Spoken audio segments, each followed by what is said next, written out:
Hey, Draco Kraken. How you doing? I hope you're doing well. I hope you're doing well.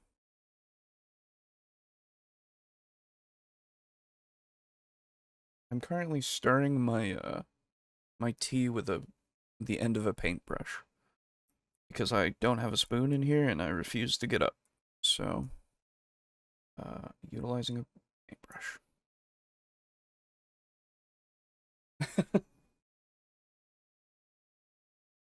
Hmm, paint. All right.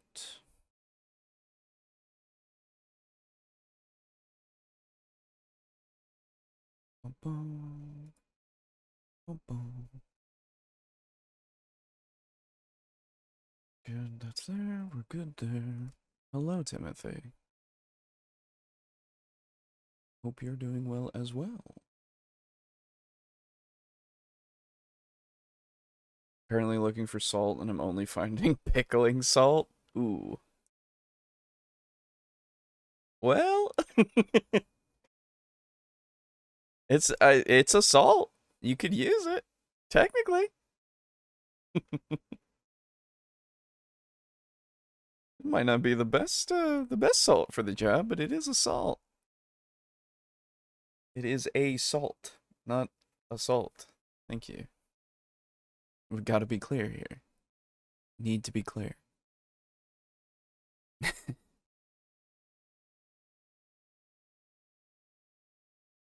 Good. Only slept for 2 hours. Woo! Man, I wish I could be back in the day where I could sleep for only 2 hours. Those were the days, man. But it's yeah. Um. Well, it's gonna be just me, everybody. It's gonna be just you and me tonight. Because everybody else is either very busy or having a day. So which is fine.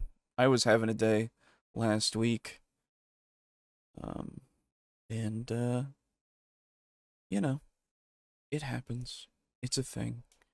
Not to say that I haven't had a whole week as well. Oh boy. I've literally been having a week too. But yesterday I basically got real I vented my frustrations to some friends of mine. Um and that was nice. That was good.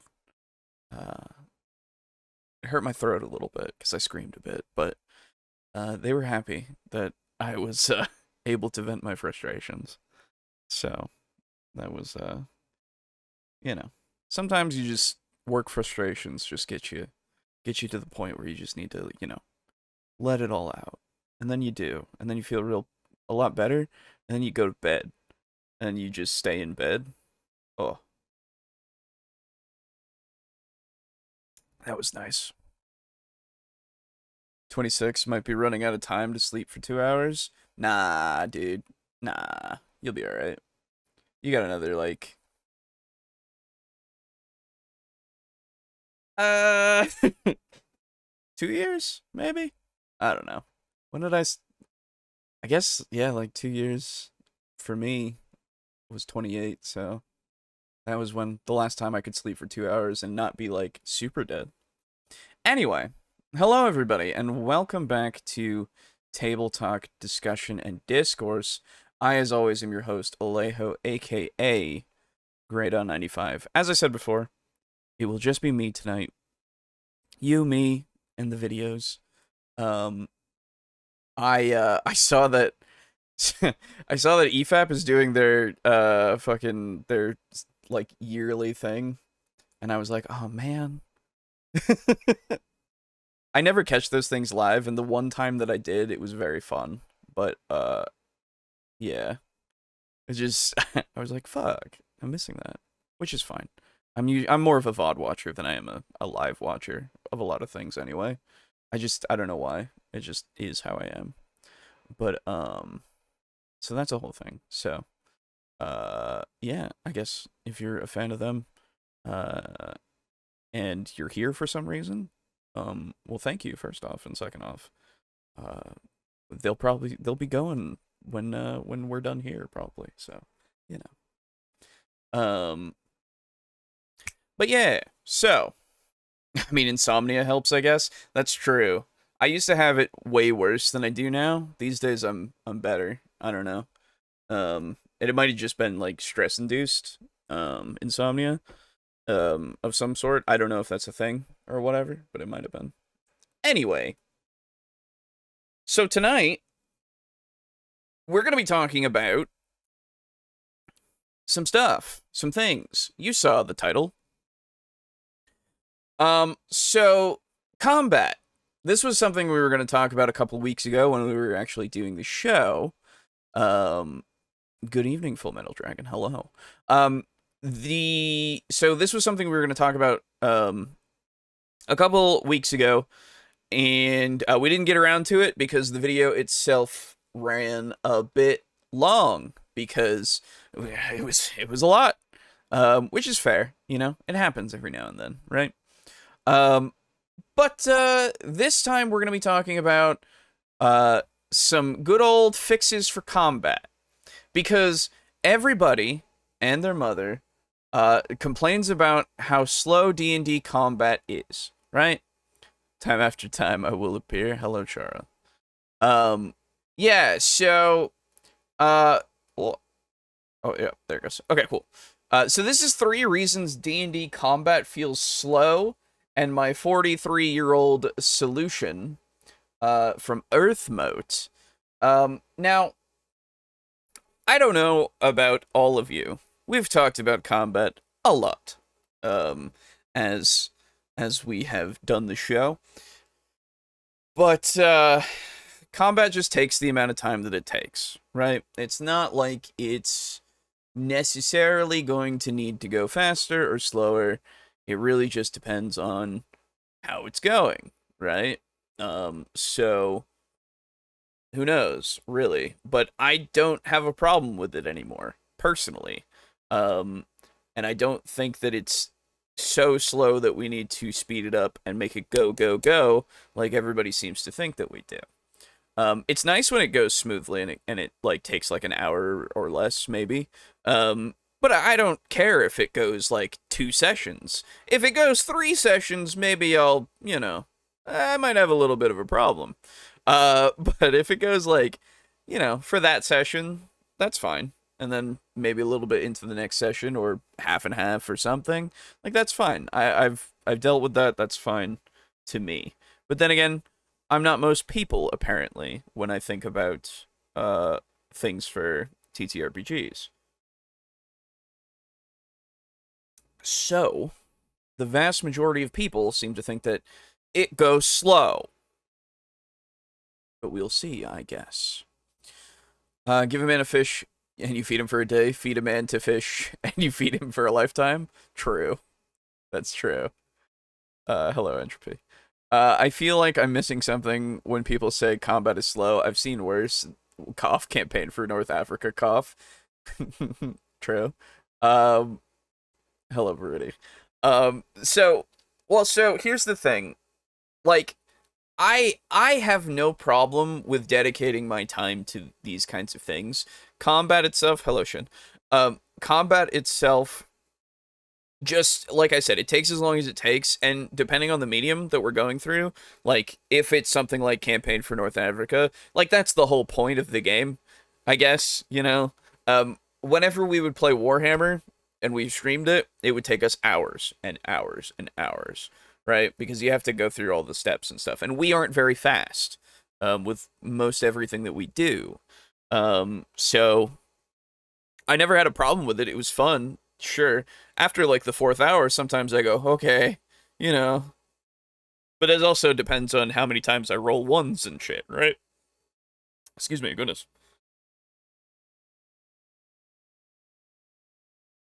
And again, for that kind of stuff, it taking like 4 to 8 hours was fine for me to get sped up by playing 1-page rules, right? That stuff is fine. But for D&D combat, I don't know. There's so much more. Like, people use the word cinematic to talk about things. I'm just gonna use the word visual, really. Um, so much visual splendor that I can imagine, right? Because I'm in the game, I'm playing the game, right? Um, so I don't ever find things to take too long or too short of a time when it comes to a TTRPG, because I just enjoy being in that scene, I guess, you know? It doesn't really bother me. If an RPG combat goes slow, it's not the game system's fault, it's a player problem. I don't even know if that's necessarily true all the time. Um Maybe it's like the players themselves have a problem with how slow the combat goes. I don't know. But either way, I don't think that I don't think that it needs to go any faster or slower, really. I really don't. It's just going to, like I said, take as much time as it takes for them to go through the combat. Obviously, there are exceptions to this, like if somebody is literally just dawdling and, you know, getting distracted by looking at their phone or something throughout the thing and they're making it take longer because they're not engaging with it, then there's a little bit of a problem there. But if if somebody is engaging with it, with these combats, and you're in them throughout, I don't see there to be any problem for it to take, you know, an hour, maybe two. You know? I really don't. I feel like the speed combat idea is a holdover from people discovering D&D through podcasts. It might be. I don't know. Probably something like that. Pampalejo, what's the old and bad tips mean? Uh, First off, not your dad.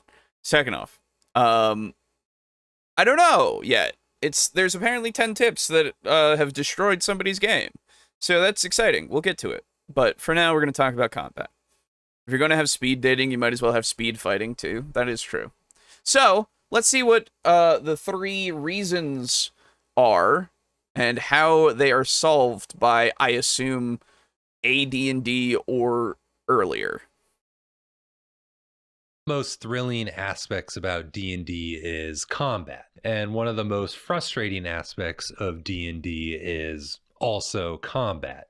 I didn't realize that this was clips from the D&D movie. I still haven't watched it, so I have no opinion.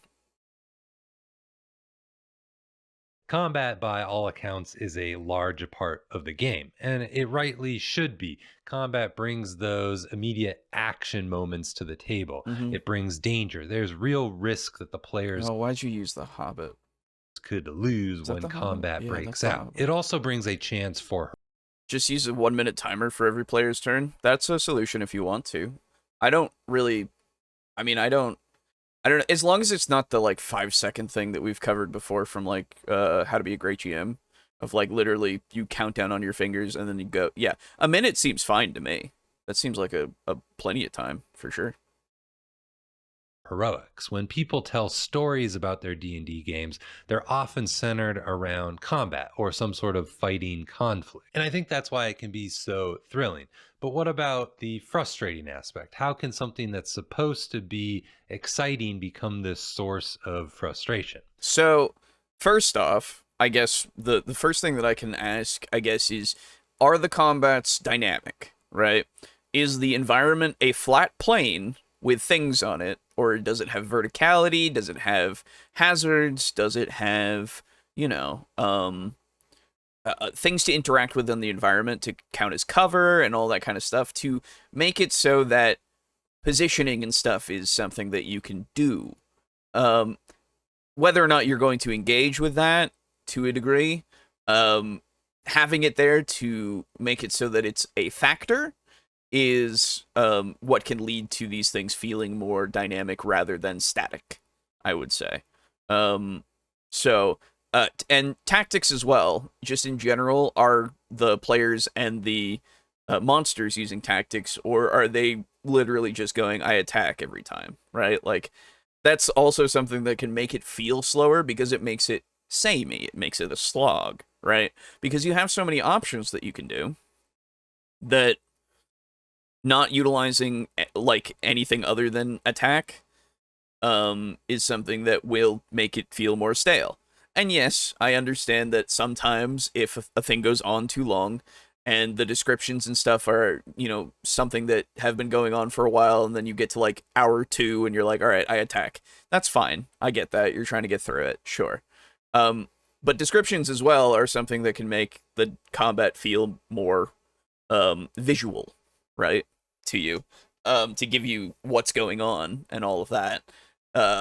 So I don't know. It just that's another thing. Again, when I was saying before, if the players are engaged, like in the sense of they are paying attention to the game, the combat, like what's going on, is that also something that's happening? Because if they're on their phone and stuff, well, yeah, I don't know, right? So I um I played a lot of champions and rifts when I first got into gaming. I had to learn different ways to assist the players to think faster, to turn 4-hour combats down to 1 hour. Timers are great. Yeah, fair enough. That's absolutely fair. If that works for you and that works for what you had to get through, then absolutely. Like, utilize the tools necessary to make it so that your games work better for you and your table. Absolutely, right? So do that if you need to. I know we've covered this before, but why your parties in combat can add to the dynamic or static feel. Combat for combat's sake is kind of boring unless you're in a tournament or something. Yes, exactly. Something that actually is, like, the reason behind, as you're saying, the reason behind why you are there can really add to the combat itself. Like, if you're going there to save somebody and making it so that there's, like, kind of a ticking clock element before the person gets taken away or killed or something like that, that can add a little bit of tension and make them feel like they need to go quicker, and might translate to that. Might also give them some analysis paralysis. You never know. But there is a potential there for that. As well as, oh, we're doing this to let's say the combat is for the reason that they're fighting whatever they're fighting is to be kind of showing off, maybe like a tournament, or maybe like it's a combat to prove themselves to, let's say, like giants. Okay, like giants are these we'll go with stone giants, not stone giants. What are they? Fucking, I guess ice giants, if I'm thinking the lore correctly. Ice giants or storm giants? No, not storm giants.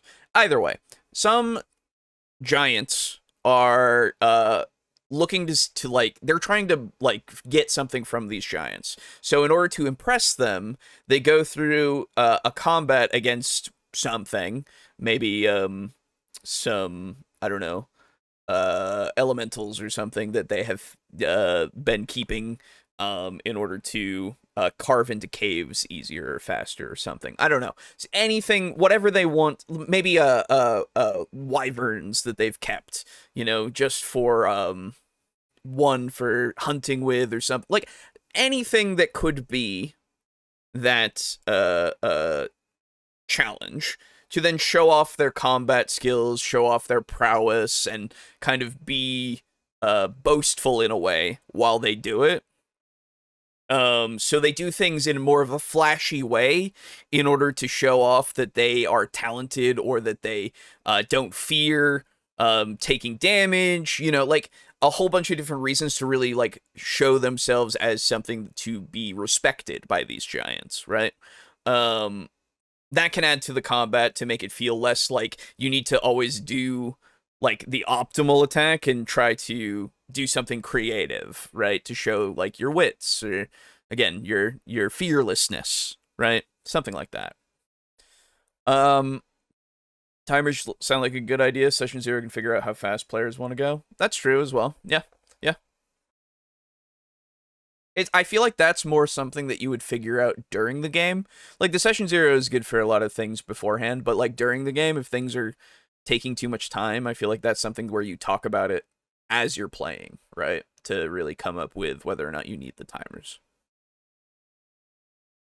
Well, I think that lies in the anticipation of the thrills. If the combat doesn't go off in a certain way, or if the rules get in the way of the action at the table, then it can leave the combat feeling a bit. For me, it's really about the pacing of the combat. Sorry, did I miss something? Did he miss a word? Did he forget to say a word? Way of the action at the table, then it can leave the combat feeling a bit. For me, it's Oh, he just cut himself off. Okay, I'm not crazy. I would assume he meant like a bit slow. Whoops.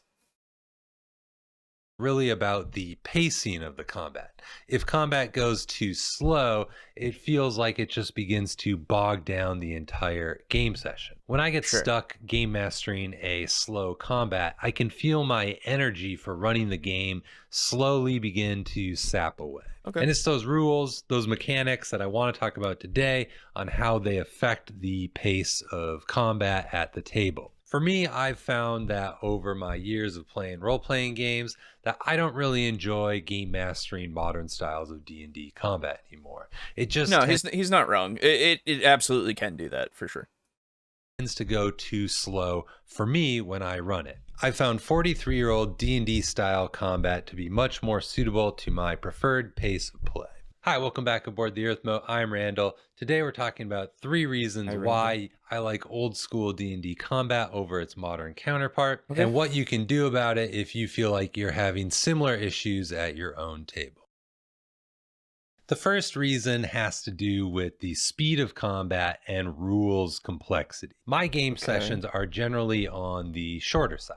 I play on weeknights, and we probably get 2.5 to 3.5 hours of play if we're lucky.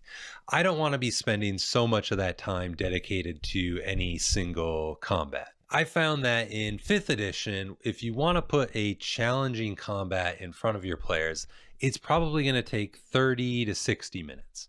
Now, yes, there are a ton. I mean, sure, it can. Yeah. You sure. I just I'll let him continue. Hold on.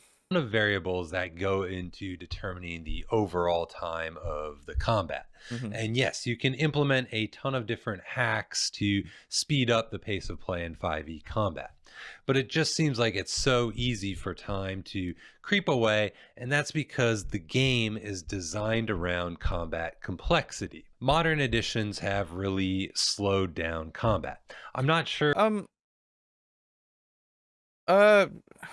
Somebody can, I guess, correct me if I'm wrong, but I feel like older editions take longer than newer editions because, especially for 5e, because 5e is so simple that it barely takes any time to get through a turn through the levels of play that we typically get to. So I'm talking specifically about 1 through 10.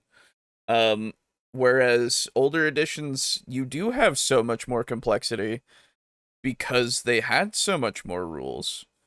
So it took a lot longer because you had so much more to do that you had to roll against and all this kind of stuff. Like, I'm thinking 3.5 at the moment, right? Sometimes if you had blur and dodge chance and arcane spell failure and mischance and all of this kind of stuff, that you had to contend with, as well as fortitude. Well, not fortitude. What is it?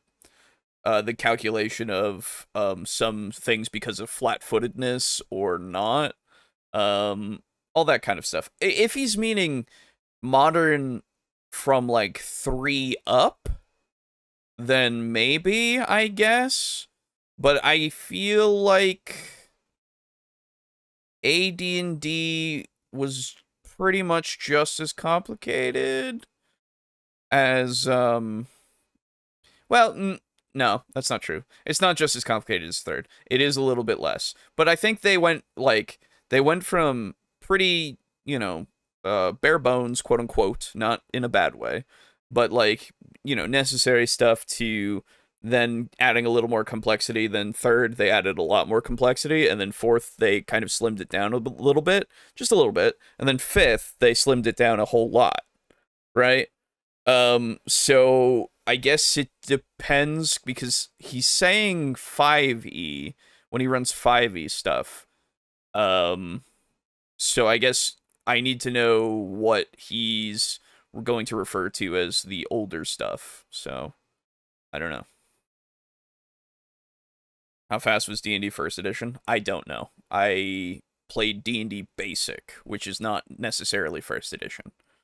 Thought older TTRPGs took more time in general. To a degree, yes. Forgot to type words all the time. I hope I don't forget to say them. Yeah. If that was a deliberate choice or not, but the fact remains, if you look at the action economy of the modern editions, there are a multitude of decision points that each character has to make.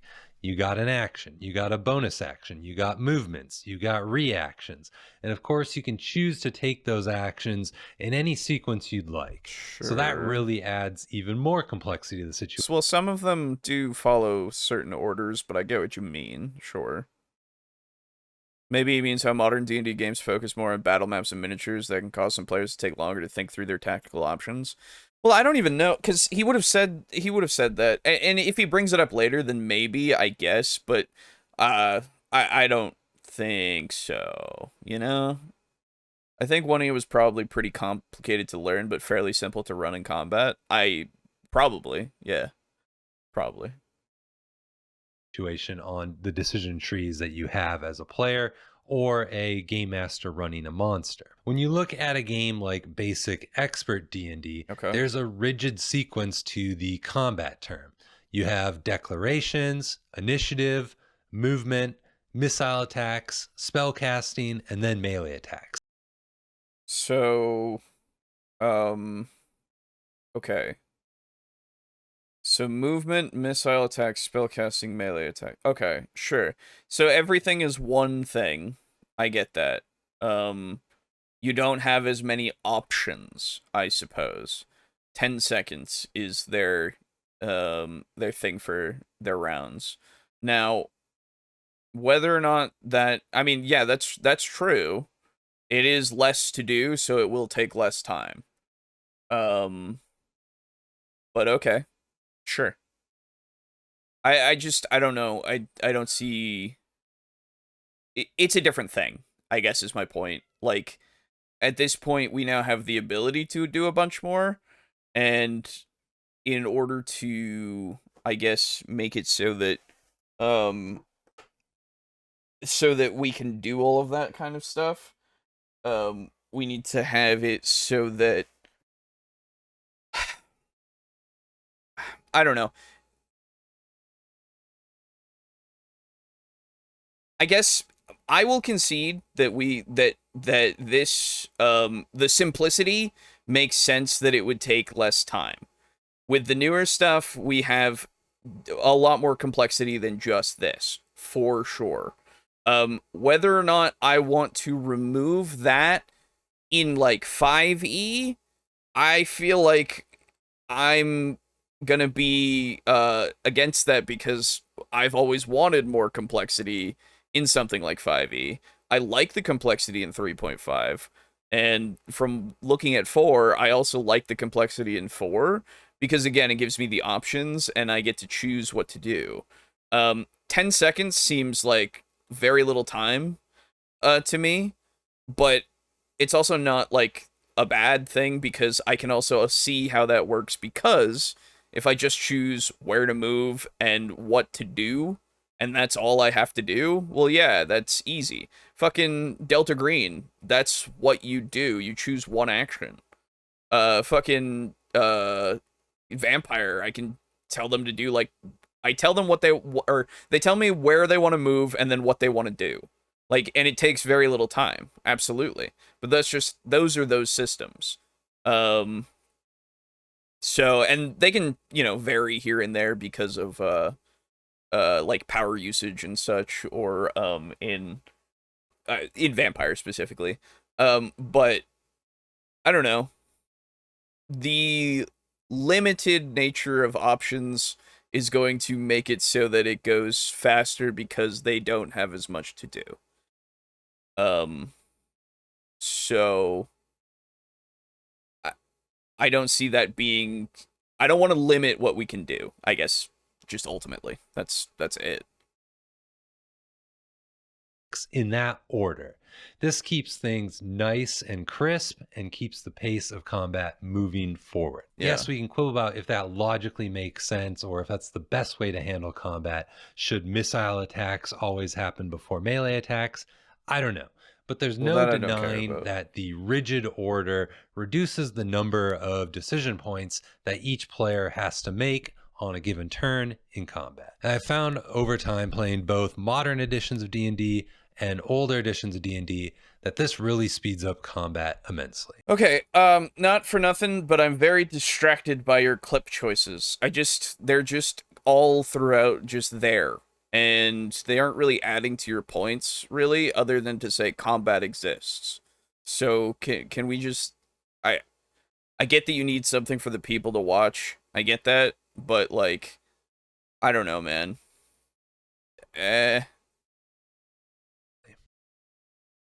Okay. So literally, so no. I don't know. It's just like, yeah, there's a lot more to choose from. Okay?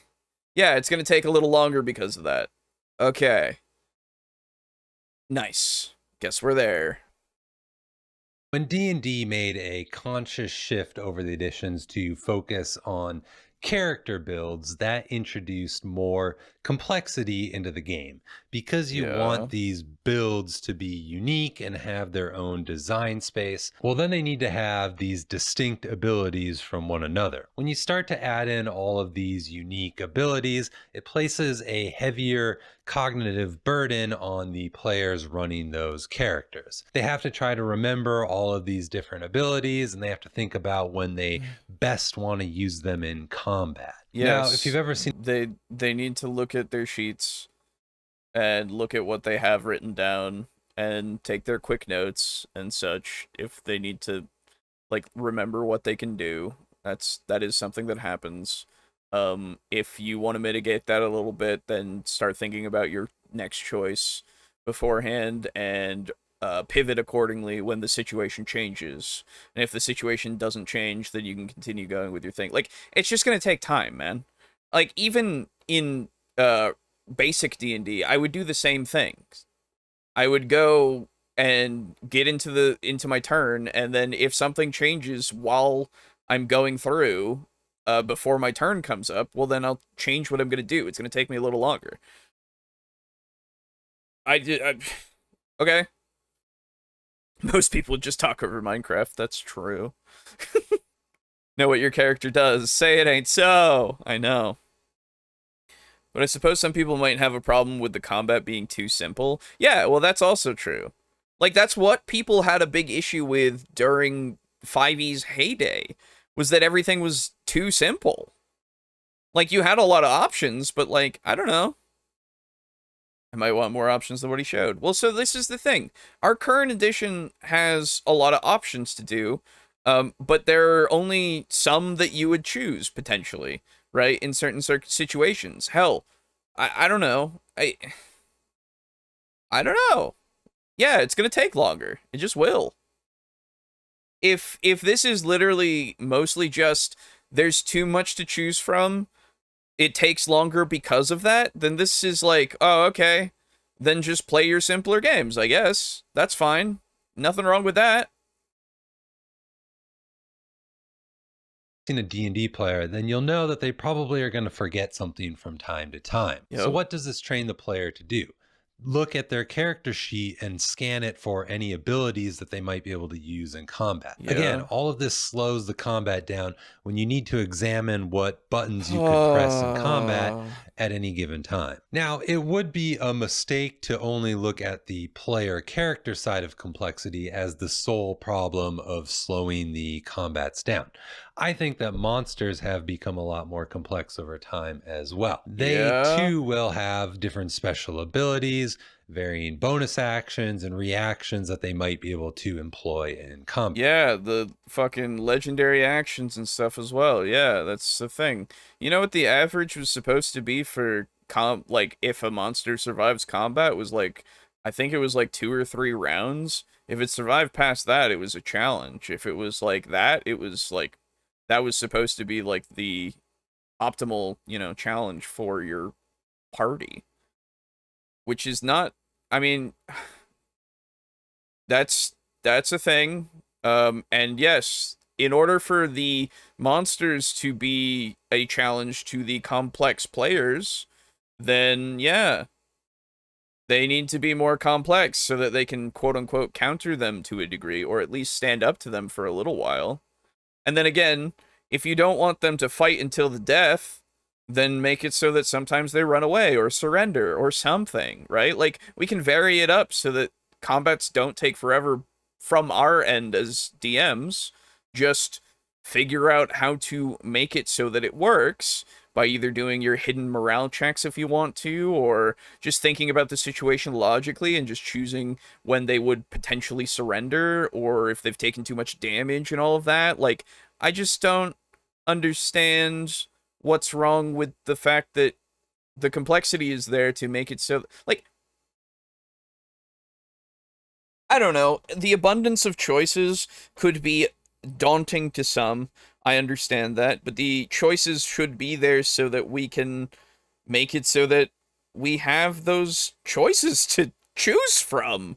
I mean, I don't right? Like, that's at least what I think. I don't see any problems with this. I really don't.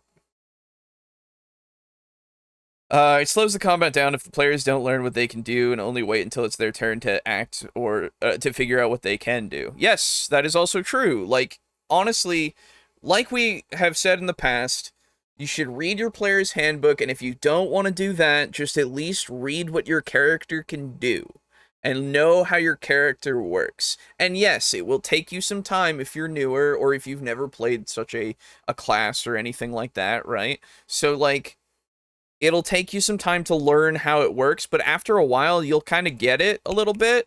And sure, if you have some time between sessions, it might take you a little bit longer to acclimate back into the role, but you will at least have had that kind of knowledge beforehand as well to then get into it and go, oh, okay, so this is what, like, I can attack and utilize this. And at least so far, we haven't had the math argument where it takes forever to calculate these things. I swear to God, if that's number 3, I'm going to be so upset. I think you overgeneralized how widespread getting lost is in decision-making is... or a bit... maybe, I don't know, like, again, I don't see it as too much of a problem, personally, but I like swords. Me too. Like chess, think about your next move the whole game, not just on your turn. Yes. Yes, exactly. Combat. And often in modern combat, you are encouraged to mix and match different types of monsters.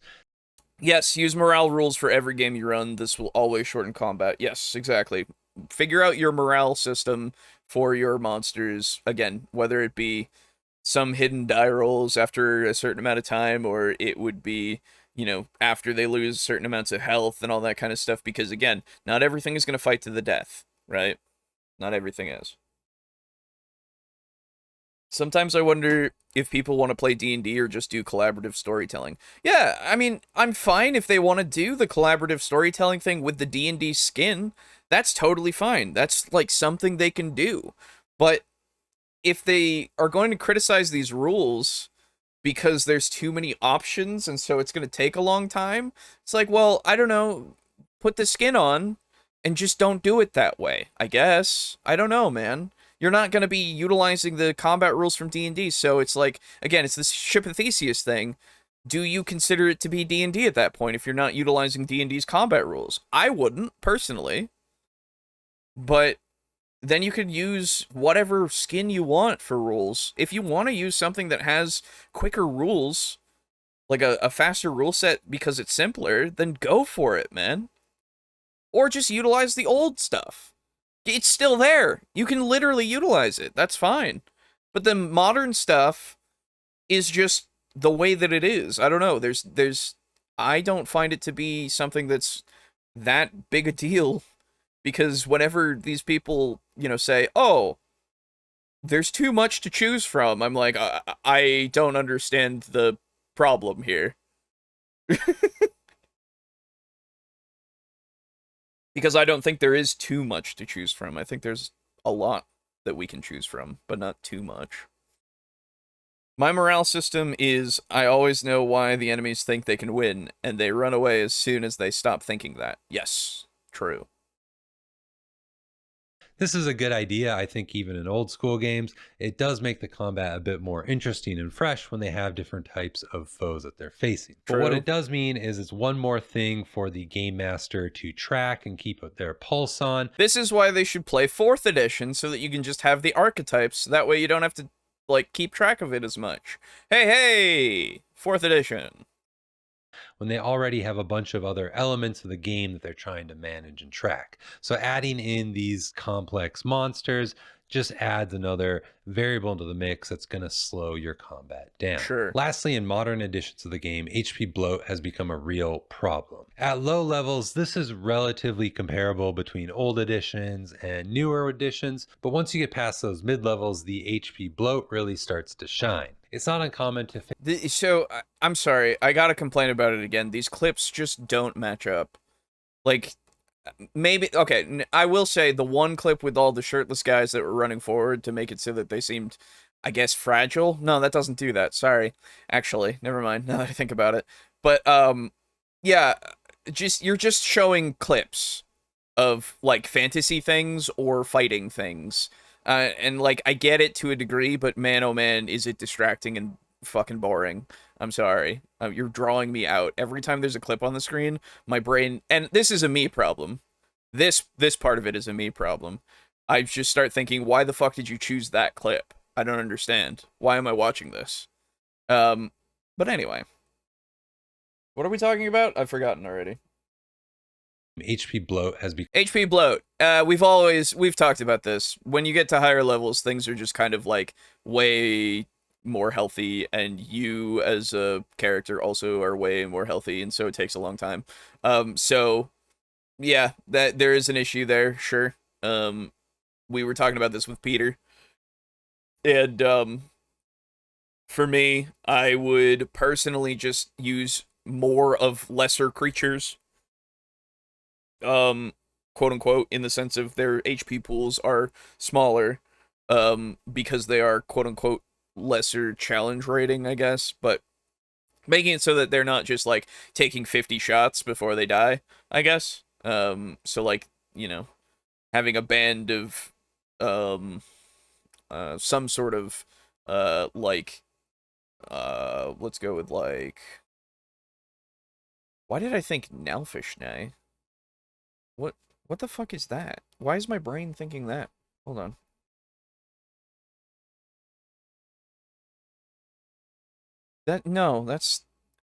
Those are actually way, no. It's not what I wanted at all. Those are way high hit points. No, where's my brain? Anyway, you have it be a band of just some demons that have 50 hit points or something, and it's something that might take 2 hits instead of 5, but there's 4 or 5 of them, and then maybe one that's a little bit bigger, that's your boss of that band, and that one doesn't go down so easy, but it's still 4 hits or something, right? It's just something that you could do to make it so that it's a lot less of the squish or the spongy enemies, and then make it so that they do a bunch of damage so that they're actually a threat. So I don't know, man. It's not a great solution, but it is a solution at least. Why not change the combat system session by session until you find what you're looking for? I don't know. I wouldn't do that myself. I just think that's it's just, I'd rather just stick to something, you know? You want boring? Watch the Popeye horror slasher I saw yesterday. Oh boy, it's just what you think it is. I heard about that, never watched it, don't intend to. Hey, Pizza Funk, how are you doing?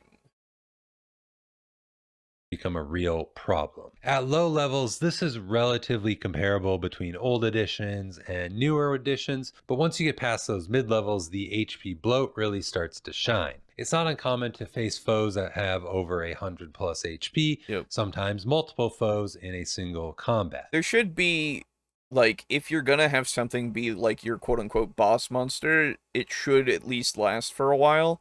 So your dragons, your maybe an elfish nay, you know, like things like that should be a bit chunkier, I feel, so that it feels more like a struggle to survive.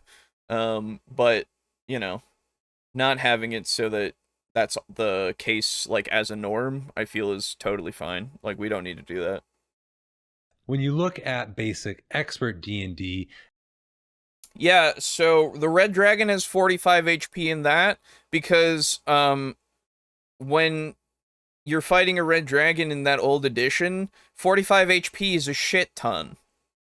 And also, it'll kill you. You don't want to fight a red dragon in in basic and expert. If you're fighting a dragon, you better be fucking great. Holy shit. Long cone of fire? I don't even know what that means, but 90 foot. Oh, excuse me. 90 foot? Holy fuck. You're dead. There's no reason why that dragon should ever land. Ever. You're dead. You're absolutely fucking dead. A red dragon has 45 HP. In 5th edition, an adult red dragon has 256 HP. That's over 5x the amount of HP. Oh, holy fuck, that is Thaco 11. Holy fuck. Yeah, that's crazy. Also note the size difference in stat blocks. You're not giving me anything with this. This is not anything, by the way. I'm looking at, like, this is like, I'm looking at two chairs, okay? One was made in the 1700s, and it's a stump. One was made yesterday, and it's a fucking, like, actual, like, regal fucking looking chair, okay? I like, and I'm not saying anything about quality. I'm just saying they both serve the same fucking purpose, but, like, one is definitely just, like, a lot more complex than the other. Like, yeah, cool. So I guess the stump isn't a fair comparison because there is a lot that it can do. So we'll go with, like, a chiseled chair. This red dragon example, it reminds me of the Pathfinder argument. The old Pathfinder is too number inflated. Yeah, exactly. Like, it has too much that you can do in what it's going on here, even though on its turn it can only do these things, and then sometimes it can do these things in between. So I don't know. Cornell and Talathorn not in agreement to Leo's statement about dragon toughness. Yeah, dude. Absolutely. For essentially what should be equivalent type monsters. Again, these aren't exactly comparable because the scaling between the different systems is different. See? But they also aren't as different as you'd probably think. A longsword still deals 1d8 damage in either edition. The amount of damage you're chipping away isn't going to be drastically different from one another on any given single attack. PCs also have smaller HP values in the older editions of the game. This makes the combat a bit more tense and a bit more risky for the players to engage in. No, so this is something that I agree with. Yes, absolutely. It's way more risky and way more, like, death-defying inside of these older editions, and that is something that I do miss personally. That feeling of I'm going to fucking die, which is why I don't really play D&D much anymore. I play things like Vampire is slightly that way to a degree, like it can be, especially if you just keep tanking damage. But like something like Delta Green or Call of Cthulhu, you are just a person, and you will die if something looks at you funny. I like that. I like that feeling because it makes me go, "Ooh, there's a challenge here." And yeah, D&D also has that to a degree, but as you get higher in level, it's less and less, unless you're playing older editions. So, your mileage may vary, I guess. I will agree that 4E did have some massive hit point problems on some of its monsters in the first two monster manuals. Some level 20 plus solo monsters had over 1,000 HP. House rules needed. Absolutely. Oh, Jesus Christ. That's fair. Does 7th C do that? Probably. I don't know. I'm not the 7th C guy. I still haven't looked into it, like, deeply. Back on that ability complexity we talked a little bit about earlier, you may think, well, a claw attack is pretty boring though. I like it when my monster spits a psychedelic acid at the players. And that's true to some extent. A psychedelic acid spray does sound pretty cool. But when you are a 5th level magic user with 12 HP and 12 AC, a 1d6 claw attack coming at your face is pretty scary. I found that I don't need all the flashy abilities to make a fight a trying situation for the PCs. Yeah. Character complexity does not inherently mean a more satisfying combat experience. Neither does character simplicity. Just in general. If you're enjoying this video, you could help me combat the YouTube algorithm by giving this video a like and consider subscribing if you want to see more. Wait, combat the YouTube? No, you're not combating the YouTube algorithm. You're engaging with it. You would say engage. Don't say combat. Combat is not the word.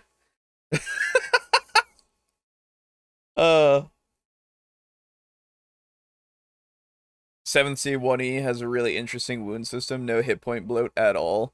Yeah, I don't remember it too much, but I do remember it being interesting. But I don't remember HP being mentioned like as a thing. Wound systems have always been interesting to me. I like wound systems a lot more. Which is why Vampire is a fun, like, fantasy-esque thing for me, because it's like the best of both worlds for a lot of things, and it's skill-based, and I love skills. So, content like this in the future. Okay. The last problem I have with modern D&D is the problem of player engagement. Sure. How often are you running a combat when you have your non-active players tune out? It's not their turn, so they just stop listening, or they start talking to someone else at the table. So why are you showing, I assume that was House of the Dragon, which is something that people have, like, very much enjoyed. Like, it's actually, like, a good series, apparently, and you're engaged because the characters are good. That's all I've heard about it. That seems to be, I'm sorry, were you trying to go for a boring talking scene?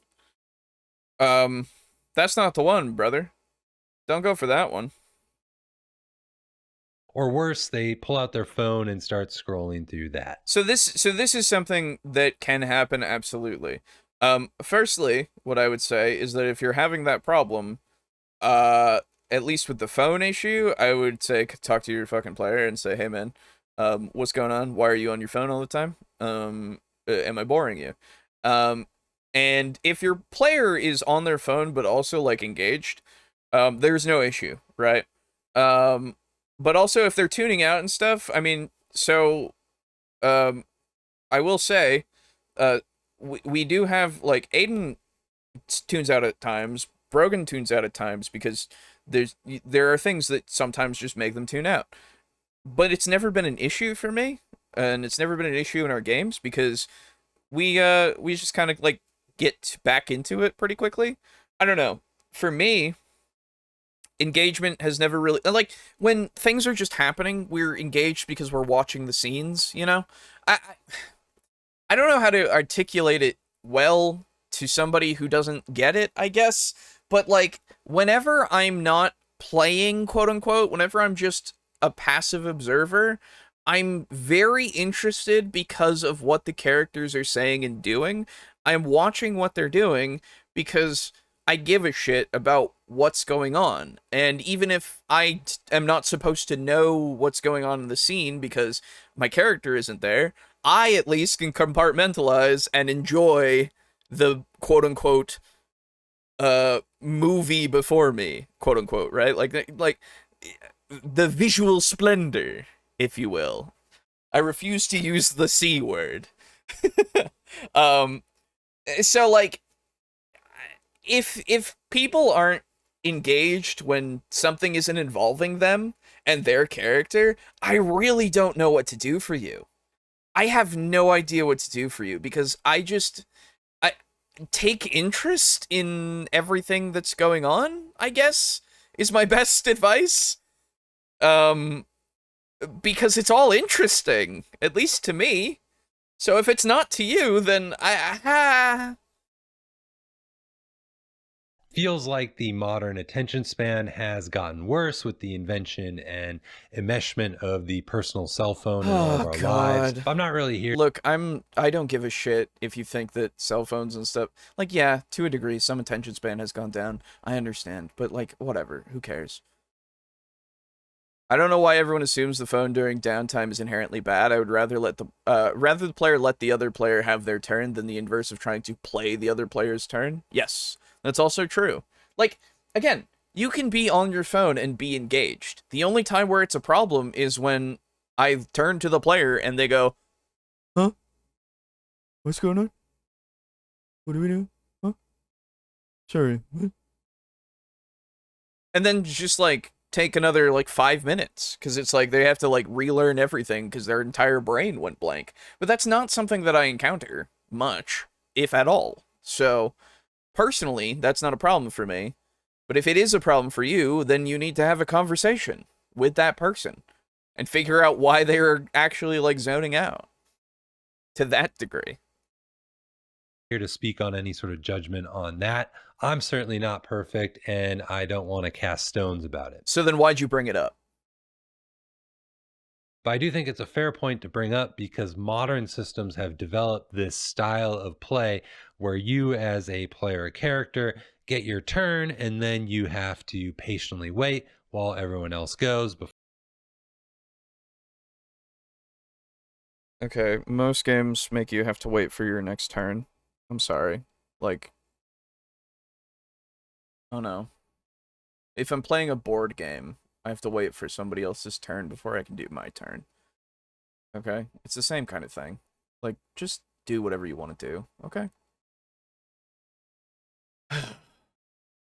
Oh boy, more complaining about phones. Ugh. I mean, I get it, but can we move on from that dead horse? Yes, please. I'm perfectly capable of zoning out with no phone at all. Yeah, exactly. Use your own fucking brain. Zone out as best you can, easily.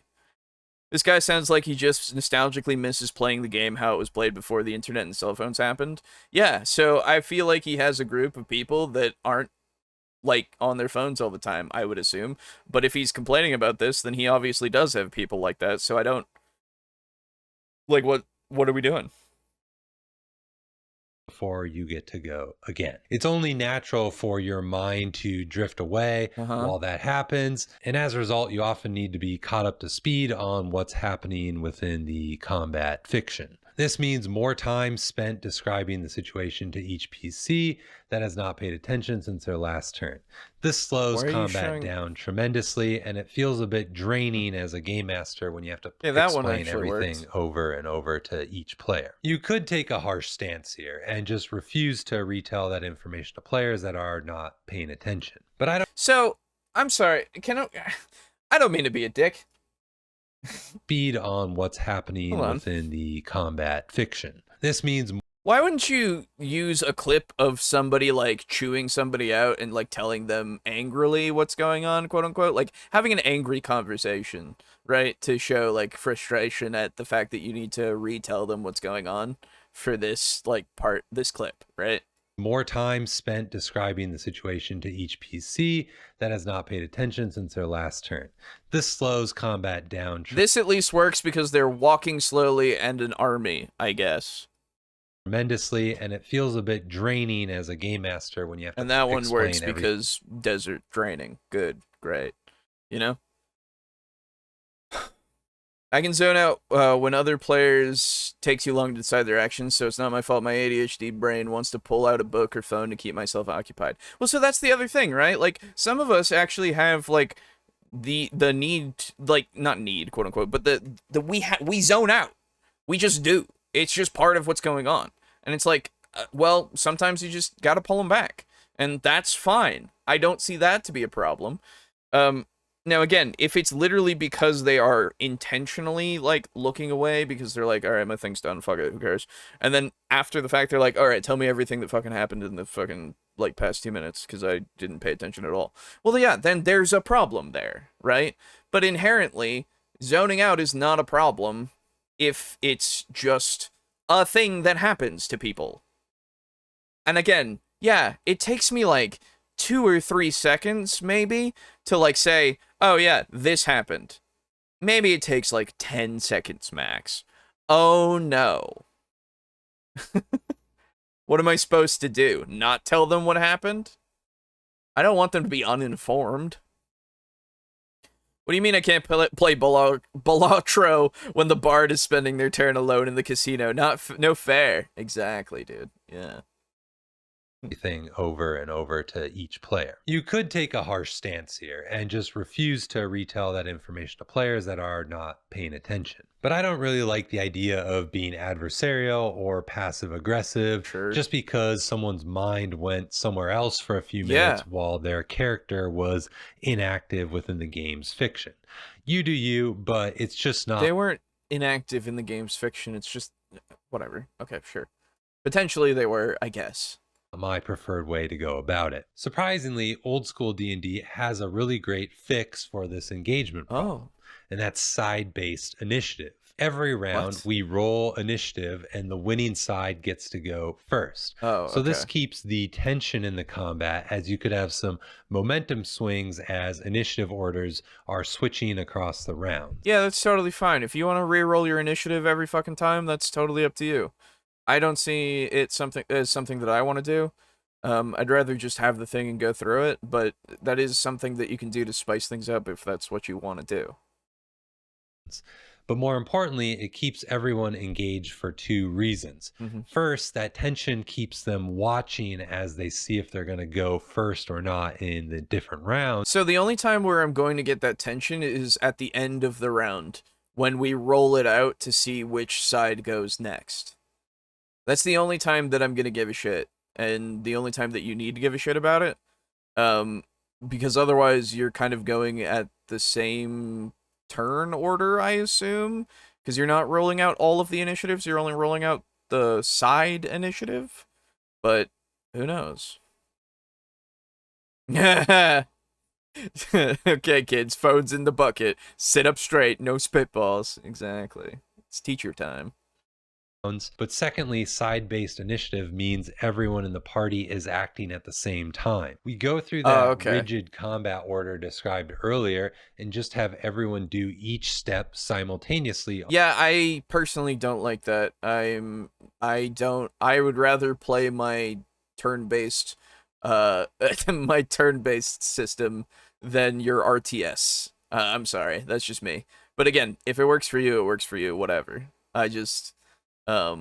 I'd rather there be a kind of a structure so that everybody can have knowledge of when they need to go, rather than, oh, I'm just gonna go now. I'm just gonna go now.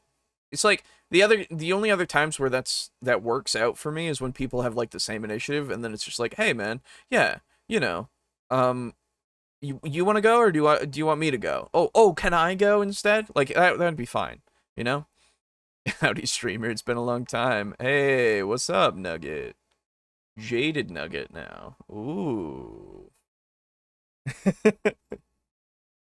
I see the world has done its number on you as well. I'm sorry. How you doing?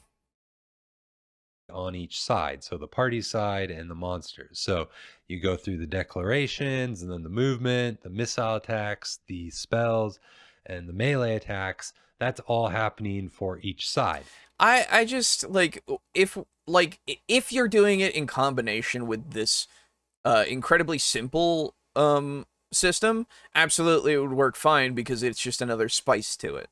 But like with how D&D is now, with all of the options, as he said, and everything, I feel like if we do that, it's just gonna kind of like, I don't know, it's just gonna be one more thing, and I don't feel like we need to do that.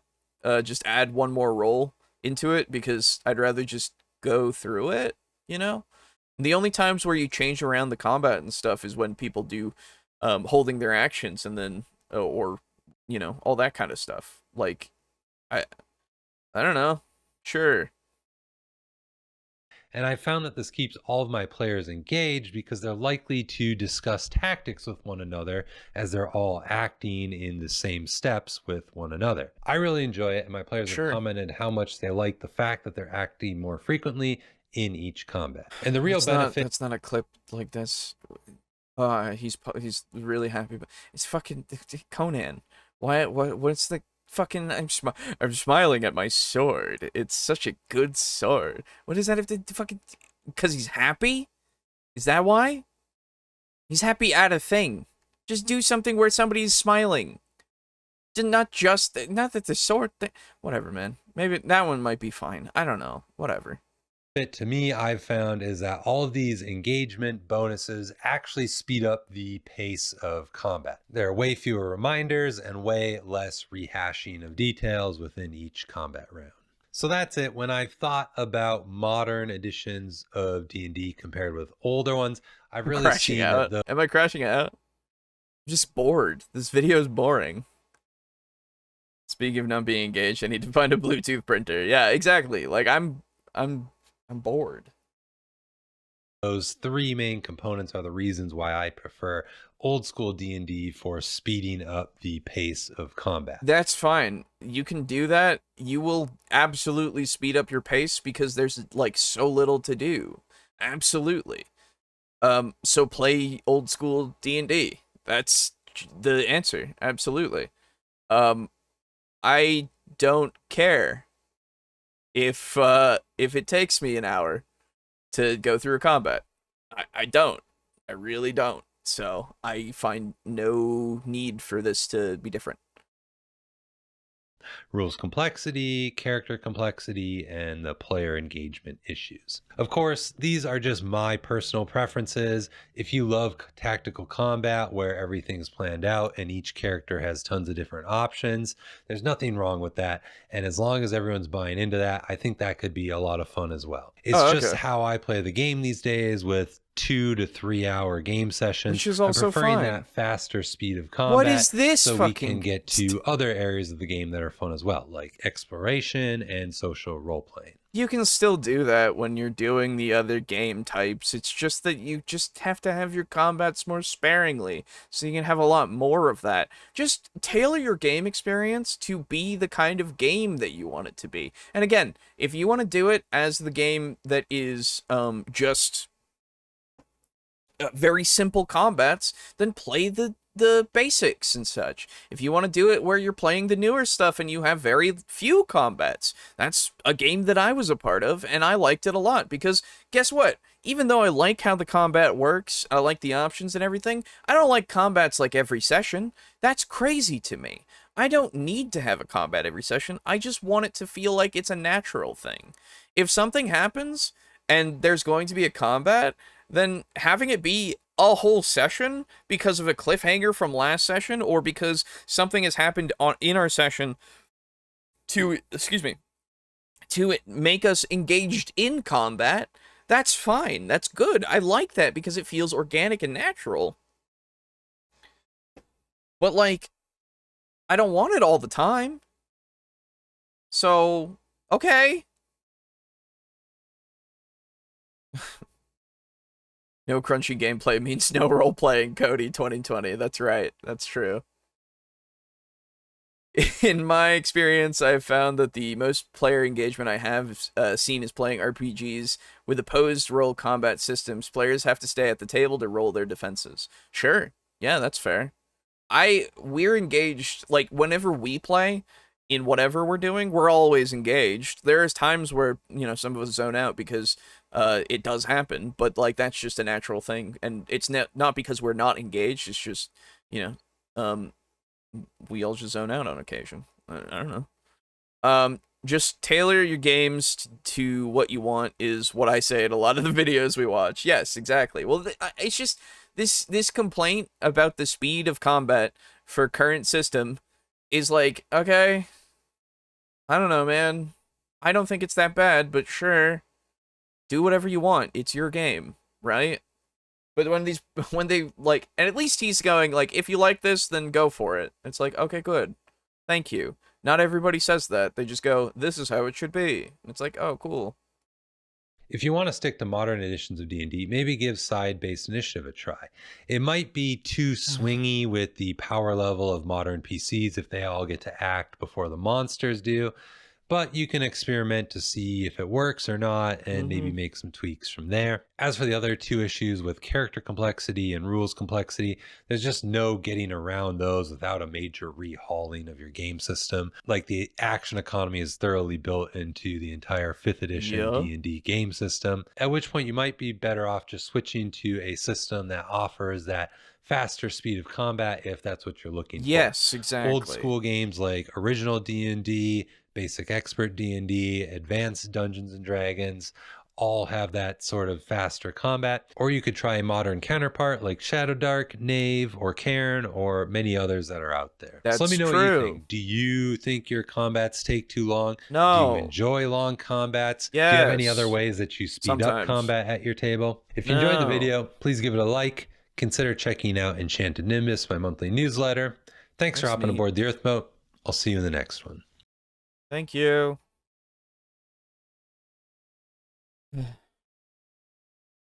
It's like, again, it's not like it's a bad video. I'm just I don't know. Those are your problems. So, like, here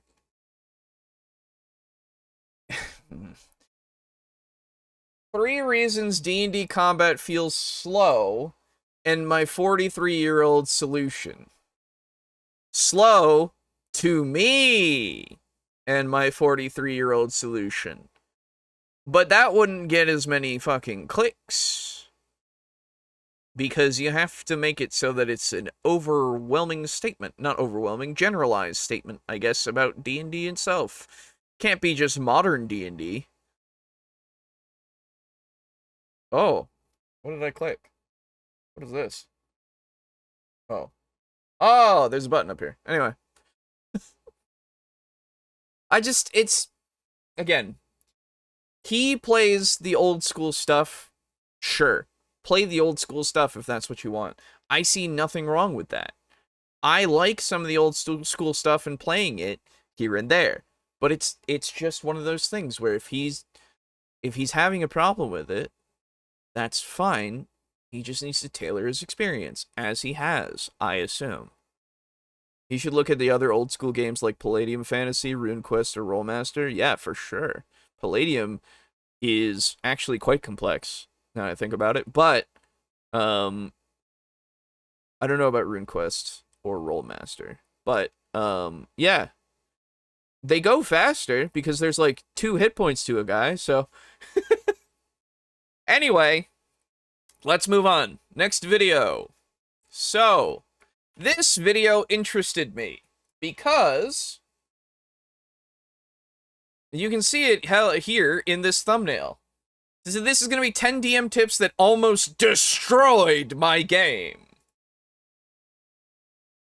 Anyone ever? And I am very, So this is coming from Short Rest Studios. Never heard of this channel before, but saw this 10 DM tips that almost destroyed my game. And I went, aha, what a thing. And the thumbnail is literally ignore this DM advice. So I'm very, very curious as to what we need to ignore. It could be stuff that is actually like bad advice. I don't know. But to say that something has destroyed his game, then I don't know. Maybe he got the tips from Garibay. Very, you know what? It might happen. Though, how could that ever destroy a game? Come on. Anyway. Never told you to always say yes to your players? Me too. I wish I'd said no. Hey there, adventurers. Hey, that was the first one. And guess what? We covered a video. Ginny D made a very good video. Go find Ginny D's video of yes and no but. Because you don't always have to say yes. You can say no but, or no and, or yes but. It's a whole thing. She did it right. She said the right things. Anyway. I'm Judd, and this is Short Rest Studios, where we believe fun builds community. I've listened to and tried out a lot of... I hated all of that. I hated all of that fucking notification and everything. God damn it. The common DM advice that's rolling around out there. And frankly, a lot of it isn't all that helpful. Sometimes because we interpret it incorrectly, or it's not right for our group, or sometimes... Or fuck no. I mean, it depends, right? Because there are some things where you can just go, oh yeah, no. Absolutely not. That is a valid response to some things, for sure. Like, it's just... Anyway. Because it's just bad advice. Today I'm talking about 10 of those tips that threatened to destroy my D&D game until I changed the way I was using them, or stopped using them altogether. Whether you're running D&D, Pathfinder, Dungeon Crawl Classics, Shadow Dark, Daggerheart, or some other game, I hope refuting these will help you out. And I've actually got a bonus 11th one that supersedes them all, so stick around. What? Okay. Okay. First up, don't DM. That's a this is horrible. This? You can barely see this. I don't like this at all. What are we doing here? Anyway, don't DM if you haven't played before? No, absolutely not. That's stupid. What? That's a stupid... What? You don't have to have played. It helps. But you don't have to have played in order to DM. Yeah, that's dumb. Go on. If you haven't played before. If I had listened to this advice, I might never have played a tabletop role-playing game at all. Mm-hmm. The very hobby wouldn't exist if people followed this rule. And I get it. The hobby, the games, the rules have matured and developed a lot. Whether they've really improved is not something everyone agrees on. But it's not new anymore. But you know what there's a shortage of in the RPG hobby? Game masters. How many groups out there would never have started playing D&D if somebody who'd never played hadn't decided to be the dungeon master? Seriously, I want to know. Drop me a comment if that sounds like you. It is absolutely helpful to have some familiarity with a game system, there you go, with how it actually works in practice before you step into the role of DM. And it is certainly beneficial for every GM, no matter the game they're running, to experience the game as a player. I'm all for that. But to say that no one should DM before they've played? As my friend Deficient Master, no, I haven't seen his face, once said, start kind of sucking so you can start getting kind of good. Is Deficient Master the guy that makes the quote unquote like funny videos? Hold on. The Tism is here. I need to know. Because otherwise it will get in my brain forever. Hold on. So what is Deficient Master? I turned Clue into an... Yep, it's this guy. Okay. Good for you. We covered him once, and he has quote-unquote comedy videos that also deliver critiques. Sure. Okay. But have the rules actually matured? These are questions. Somebody's got to be the DM. Just play. The second piece of bad common DM advice: don't use house rules. What is stupid? What? Who are? Where are these? What? Where? Who are you listening to? Who says this? When did this video? This video came out like a month ago, right? Hold on. What?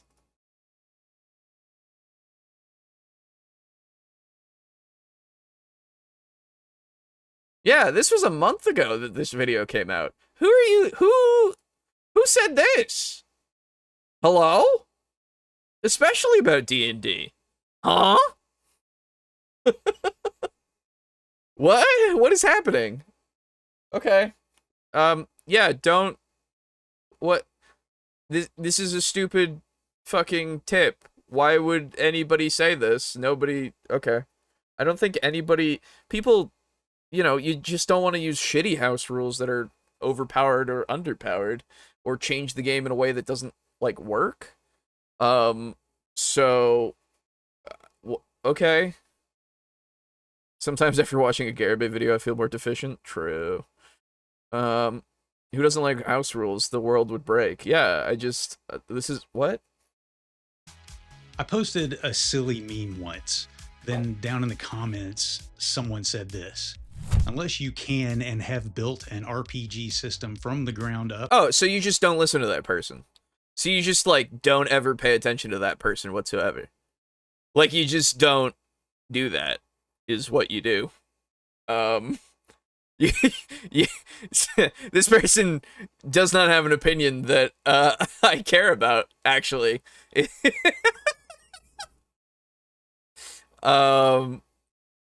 So, okay, sure, great, amazing. He's listening to an evil clown. Yes, that's true. I would say don't use house rules until you understand the game better. Play them raw to learn the game so your house rules don't break the game. Yeah, I mean, so I think you should learn the rules before you try to implement them. For sure. That's the advice that I would give for house rules, for sure. But not just don't use them. That's like that's extreme and stupid. And extremely stupid. You should not be creating homebrew rules. You probably do not Oh, there's more to this. Understand why that rule was created in the first place, and your homebrew rules are almost certainly garbage anyway. Yeah, so this person is a crazy person who doesn't need to be, like, given a platform for their opinion. Obviously, you didn't give them that because you're just kind of highlighting what they said and not saying who said it, but, like, you could probably find this now. Okay. Don't go look for it. I'm not calling anybody out. But to be honest... Yes, you are. You specifically are. No. Don't do that. No. Don't do that. You don't be the nice guy about this. You are calling somebody out by saying that this is a rule that you don't want to, or this is advice that you don't want to take. Because you found this from that person under your post. Don't back down. Come on. The people that say if you don't make your own thing, then shut up are so annoying. Yes, exactly. I'm sorry, I've never made a movie before, but I can still criticize them. Oh no. Oh no, I've never written a book before, but I can still tell you when it's shit. Oh no. Like, fuck off. I think this is ludicrous. Game masters have been homebrewing rules since the beginning, and nearly every TTRPG book in existence contains some variation on the famous Rule Zero. Yes, it's somewhat controversial these days, but honestly, What is it? I don't believe it should be. The 2014 Dungeons & Dragons DMG says it like this: the D&D rules help you and the other players have a good time, but the rules aren't in charge. You're the DM, and you are... Oh, okay, Rule Zero is just you're the arbiter of the game, and you play it how you want to play it. Yeah. Okay. in charge of the game. If it helps you and your group have fun, yes, homebrew the heck out of it. I mean, if you actually do find yourself homebrewing that much, maybe you need to consider a different game system. Yes, that is actually something that is kind of valuable. If you're just homebrewing the shit out of the game and making it Ship of Theseus style, unrecognizable to what it was, then it might be time for you to like find a different game that fits your table better. And not to say that you can't just do the same thing that you've been doing with like homebrewing the shit out of whatever system you're doing. That's fine if we want to just keep doing that. There's nothing wrong with that, but you might be happier like or have an easier time playing a different system that you can translate the rules over into. But you know your table, and the rules themselves say that you're in charge of the rules. So do what you need to do. At number 3 on the list of terrible DM advice that tried to ruin my game, don't... No. It didn't try. It almost destroyed it. Also, who the fuck has ever said... Huh? Alright.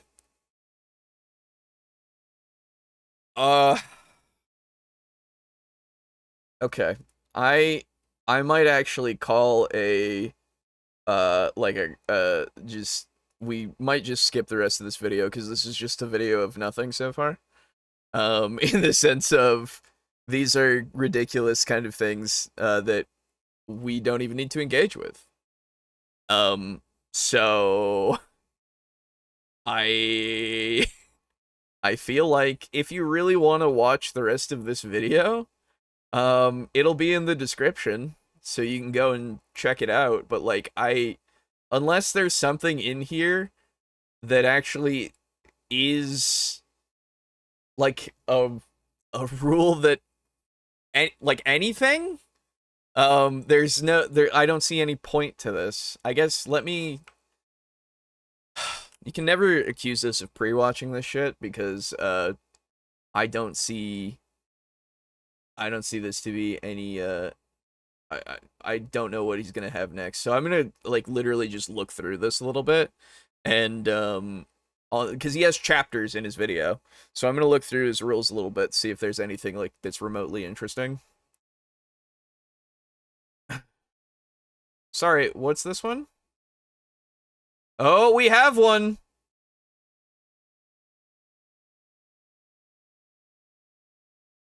Hold on.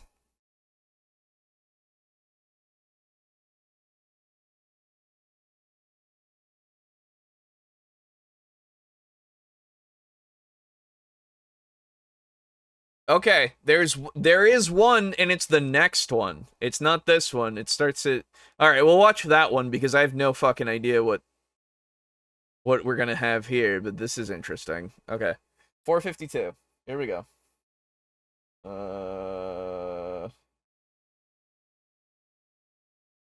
Good enough. Game needs stakes. Agreed. Okay. So I'm curious about this next one because you're gonna have to convince me that anybody that this is bad advice, but okay. I've seen this last one on Reddit the last couple of years. There's a segment of players that have become sensitive to appearing to fail. Well, we just don't pay attention to those people, and then we're good. I agree that I shouldn't have tried to find the person who said that because I went looking and saw if you house rule board games, you should be in jail. Oh my god. Yeah. Who cares about losing? You just say, oh, fuck, and try again. Yep. Well, this is the other thing. Dare to let them fail forward. That's the advice that I give. Like, yeah, make it so that there's failure because of, something happens that's not intended because they're trying to, like, say they're trying to force a door open or something, and they fail. Let's say lockpick a door open, I guess, is a better, thing. And, like, they fail, but you allow them to have the choice of either failing or being able to get in, but the door itself is on very squeaky hinges, so it will probably alert somebody inside. You know, like, give them consequences that they can choose whether to take or not when they fail, right? That way you can keep things going forward if you really want to, but also, like, make it so that there's consequences for their failure. Stakes. It's funny out of context. Anyway. Fourth is the flip side of that one. Let players face the consequences. So how could this be bad advice? I have no idea how letting your players face consequences for their actions could be bad. That makes no sense to me, so you're gonna have to sell me on this, man. I know. It sounds like I'm contradicting myself, but hear me out. The problem with this advice is maybe not the advice itself. I think the problem is that when a lot of DMs receive this tip, what they actually hear is if the players make bad decisions, it's time for a TPK. Then they'll learn Who the fuck thinks that? What? their lesson. No. What? Okay, I thought this would be interesting, but it's just more of like we're just talking about people that I really don't believe are people that one are going to listen to you, and two are enough of a problem that that this even deserves to be in your video. So cool. All right, I guess we're there. Personally, I'm a strong proponent of making the player face consequences. Yes, exactly. I know you are. Players are going to make bad decisions. They're going to focus on the quote unquote wrong things, and we have to learn to roll with that. Sometimes that may mean the characters all die, but it's not your place as the GM to punish them, which is what this philosophy boils down to. Facing the consequences can mean it's harder to complete the mission, or the mission can't be completed, so there's a new one now. It's my job to figure that out. And frankly, if I see them heading down a path that leads to a TPK, I'm going to try to give them opportunities to avoid it. Yeah. If they ignore those opportunities and the party dies, that's on them. But I'm not. Yes, exactly. Also, why did you put in whoosh sound effects for nothing? You just want... Why? What is that editing for? What? Did you forget to put it in a graphic? What's going on? Not here to punish them. Now, here's a piece of good. Okay, alright. So we're just reacting to 10 insane statements. Yes, I guess so. No, this isn't even the statement. This is how people take the statement. Okay. If you want to watch the rest of this video, it'll be in the description. Like, there's nothing there. Let me pick a different one to actually, like, go through. Because this is nothing. That's, like, absolutely nothing. That's insane. Are you kidding me? They almost ruined your game, and yet...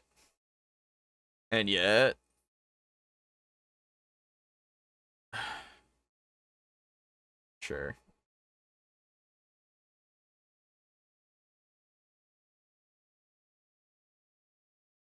The title of his video is misleading. He certainly did not try to follow this advice, nor did he risk his campaign. I agree. There's nothing... Like, again, there's nothing going on there. Like, it's so annoying. I love it when they lie. Alright. Here's an interesting video. Let's talk about damage. And why it doesn't matter. Ooh, in D&D. This actually might be true. Technically. To some degree. Do you remember Pack Tactics? Whoa! We've covered Pack Tactics a couple of times. Why damage doesn't matter. From Pack Tactics. Hey. Whoa. He should have just titled it Top 10 GM Advice I Disagree With. Yes, I agree. He should have. Anyway, so we've covered Pack Tactics before. This is a 6-minute video, and I'm interested to see what Pack Tactics has to say about damage not mattering in D&D. So, bonus video. Wowee. Damage doesn't matter. Well, as much as you think. Everyone's seen thumbnails of builds or red builds that are like, oh, 2 billion damage builds. And while that's cool and all, and they can be good at their job, most builds, even if they take into account accuracy, required resources, and things like that, forget an important aspect about this game. I think about it all the time. Welcome to Pack Tactics, where people die when they are killed. And people die die from smoking. That's bad, and I know a lot of kobolds who smoke just to get a breath weapon. I think they're suboptimal. So to optimize and save kobolds... Oh, no. You can't... Alright.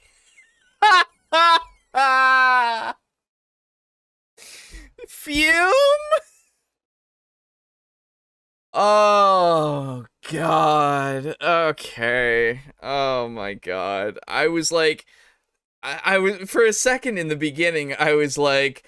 Oh, no. Oh, yeah, okay. Weird that you did the smoking is bad thing. Smoking can kill thing. But then it's just like, oh, this leads into our sponsor. Fume! And it's like, oh, Jesus Christ. Why would you... Okay. Whatever. Fucking Fume.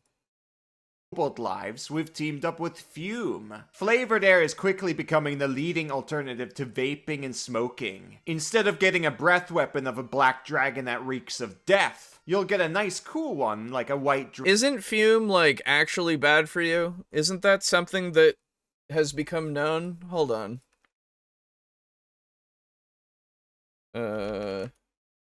Yeah. I thought it was also, like, bad for you.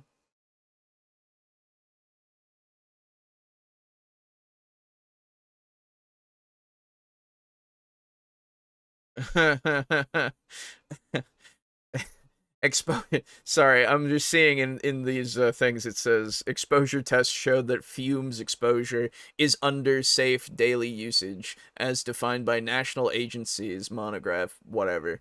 But that's from Fume's site itself, so I don't know about that. I thought there was I thought this was debunked at some point. Am I crazy? Natural tobacco is the healthiest tobacco to smoke. Yes, exactly.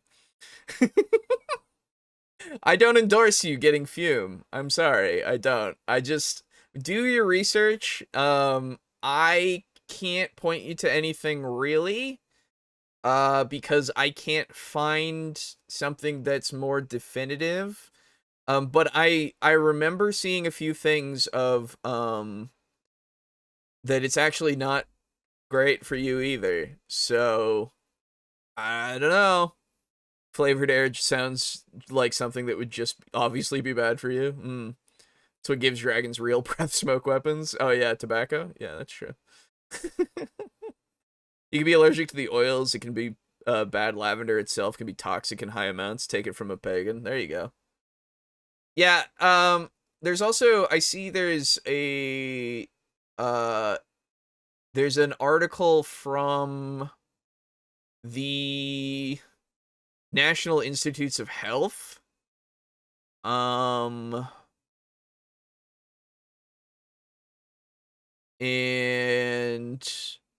they've not undergone toxicity or clinical effectiveness evaluations, according to this article. Again, I searched Fume bad for you, or sorry, FUM bad for you, and it's a little ways down for me, but like the National Institutes of Health they did put out an article about this. So I would look into more than just that, obviously. But I don't trust Fume, so I don't endorse this. Thank you very much. That is my talk. I'm sorry. Can we just talk about something real quick? Can we just talk about how, like, why would you partner with this? You know? I don't know, man. Sponsorships are weird. I don't want to, like, ever have a sponsorship if I haven't, like, one, gotten to know what the product is, and two, am able to have something, like, in hand to actually look at it, and, like, see what it is. But, like, something that is supposed to be a health product is something that I don't understand how anyone could, like, I know sponsors bring money. I get that it's for money. I get that. Don't get me wrong, get that bag. But for something like this, it feels irresponsible for me to, like, promote something for a health reason, I guess, that isn't something that can be, like, verified, I guess. I don't know. It just, fume makes me feel weird. It's the same with, like, the BetterHelp stuff. Like, I see it all the time. I've used it myself, but would I want to have them as a sponsor? I don't know if I would feel comfortable doing that. Not to mention, I've learned a little bit more about BetterHelp and a few things of their past. And, like, I don't know if it's that way anymore, but, like, I don't know. That was a thing. I I don't know, man. This just feels odd and strange and makes me go, ugh. Anyway, I saw a video of someone trying fume. He said, my lungs hurt for real. Well, you know, I don't know. I don't know. Don't buy it because of this video that you are watching right now that is on our channel. Please. I'm not your dad, but I can at least tell you that I don't support this necessarily, and you know what, Fume, you can fucking hold out your sponsorship. I know you're fucking chewing at the bit to get us to sponsor you, but, like, I don't think so. Anyway, I'm gonna skip through it a bit because it makes me uncomfortable. So if you want to go and look, oh my god, this is so much of the video. Okay, Jesus Christ. Okay, all right. Pack tactics in Whatever. one word. Okay, You'll great. get a free blah, blah, fume. blah, blah, blah, blah, blah, blah, blah, whatever. Again, go watch the original video if you really care about this. All right. I'm not your dad, but I am Viridian. I'm telling you not to suck oil into your lungs. Exactly. Back to the video. No, this video isn't about DM fudging HP or anything. I've already talked about why lying to your friends is suboptimal. This video is about the ultimate goal of playing D&D. Having fun and making friends? No, that's ridiculous, Gator. It's about winning. Well, maybe it's not the ultimate goal, but I think most people pride is a themselves in triumphing through hardship. Am I right? There's no shame in saying that. And to accomplish that, you must ensure your enemies don't kill you. But Kobold! Doesn't damaging enemies mean they cannot kill you? Why is damage not important? Damage is important, but it's only one aspect of surviving through encounters.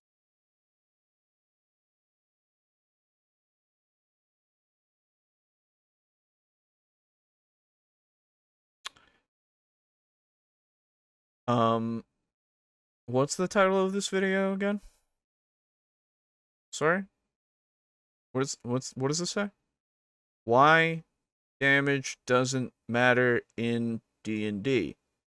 And then 2 minutes and 22 seconds in, damage is important.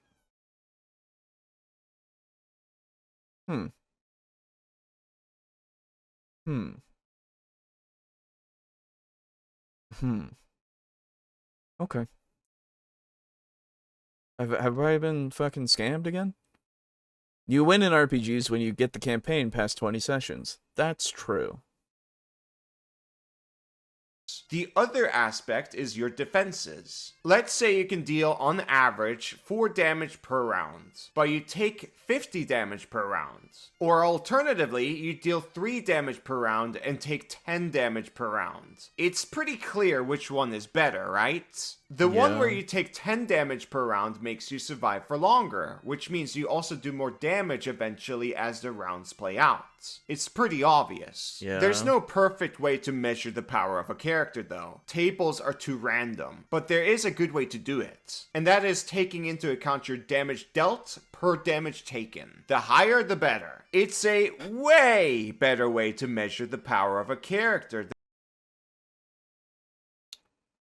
Why damage doesn't matter in D&D. Oh, but part of this is damage dealt per damage taken. I'm sorry, are those two words? Hold on. What's this word? Damage? What's this word? Mage? Okay, and what's this word? Image. Okay. Oh, okay. I guess I guess it's all different. Okay. Sorry. Okay. Than just DPR by itself, like most people do. I'm sure you guys have heard of a baseline before. They don't take into account AC, or even the difference between melee and range, which is absurd. An easy example is a fighter with a longsword wearing plate, versus a fighter with It's damage. Oh, sorry. Yeah, you're right.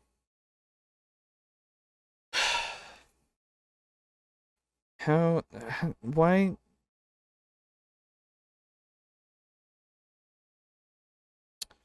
Let's do a thought experiment. Let's just title this video differently, huh? Let's just tell me, you guys in the chat, give me better clickbaity video titles that would work for this.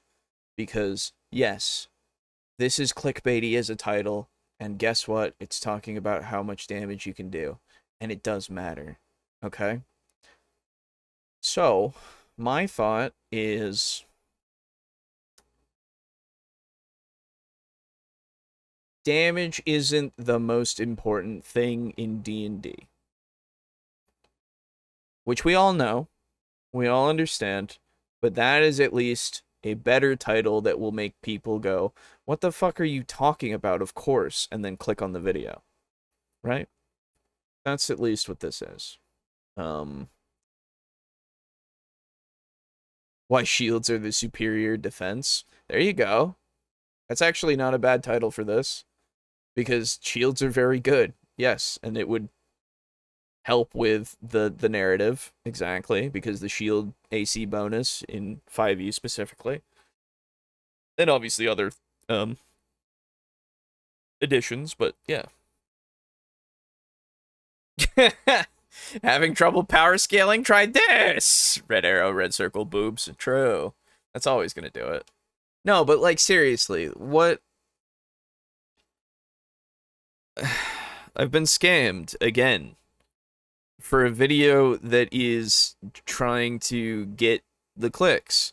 Because of course I saved it because, wow, look at this title. Why damage doesn't matter in D&D. That would make anybody go, ooh, that's probably a video that's going to tell me something that's against what I think. Because I would love to know why it doesn't matter at all. Like, damage doesn't matter in the slightest. Okay. Like, sure, it doesn't say in the slightest or at all. But guess what is implied? Pack Tactics, you've done it again. You got me in there, and now I want to leave. the same gear, but with a shield. Everyone knows the fighter with the shield is better. Their damage is the same, but the one with the shield will take less damage on average. They will survive for longer. And if they survive for longer, they can potentially do more damage. That's really important to talk about. It also shows the power of control and range. Removing the enemy's ability to do something to you, aka... Alright, this is... We're not watching the rest of this one either. Dude! It'll be in the description. Let me put it in the description now, so that I don't forget. But, like, seriously, dude? What the fuck are we doing? You know? Like, I get that the game... The YouTube game is you need to make the people click on your video and watch it.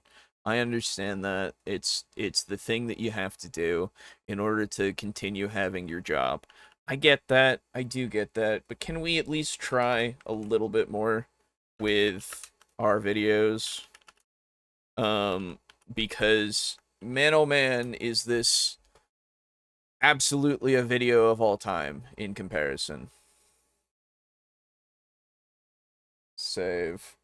There we go. It's in the description. I almost zoned out with the FUM advert. Yup. Exactly. Jesus Christ. Okay. It's in the description if you want to watch the rest of it. I don't see why you would. Like, we all understand if you survive longer, you will do more damage. That's the easiest way to, like, if you don't know what the video is about, that's the easiest way that I can tell you what it's about. the longer you survive, the more damage you will do. That is all.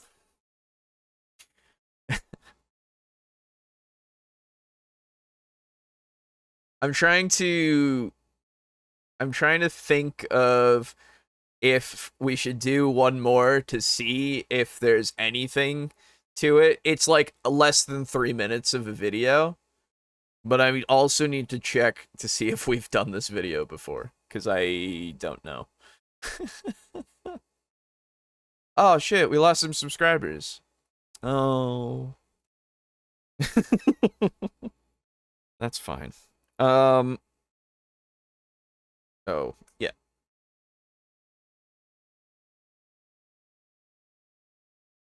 Let's see. Okay. I need to be more specific.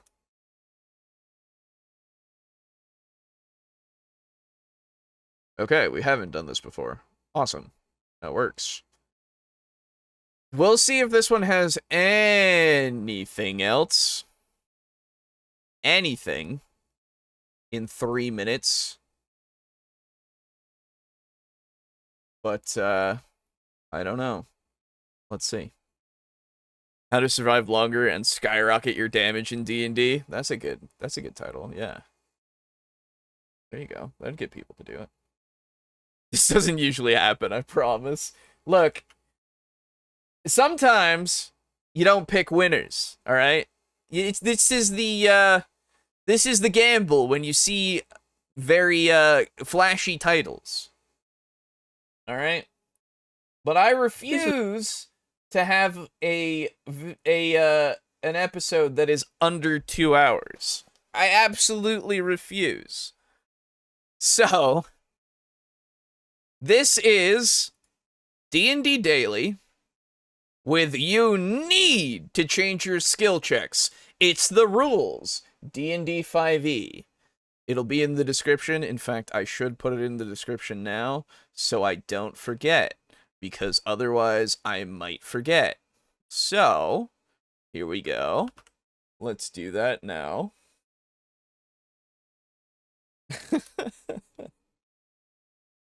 I just, like, what am I supposed to do with these past 2 videos, you know? It's like, oh, let's just listen to the craziest fucking opinions you've ever seen that no one would actually give any fucking, like, time of day to. And then the other one is, oh, hey, I'm gonna lie to you. And then tell you about this thing. It's like, oh, cool, yeah, hell yeah. Anyway, let's talk about skills, huh? You need to change them. You do. So let's see. You can always fall back on a Garibay video for another 30 minutes of streaming. No. If I'm going to do Garibay, I need the boys here, and we need to do a Garabingo. And honestly, if I were to do a Garibay video without Garabingo these days, I would probably die. Alright, here we go. This is going to be a quick video. I just had a piece of advice I wanted to give to all of my fellow DMs out there. Thank you. Now, in the rules, you have your skills, and they are normally associated with an attribute. But that is more of Why'd you say it like that? Anyway. a suggestion. Even as written, you can change what the base skill for the role is. So, for example, as I think about... Oh. Okay, this is, you know what? This is a good video already. It's telling you that instead of utilizing only the one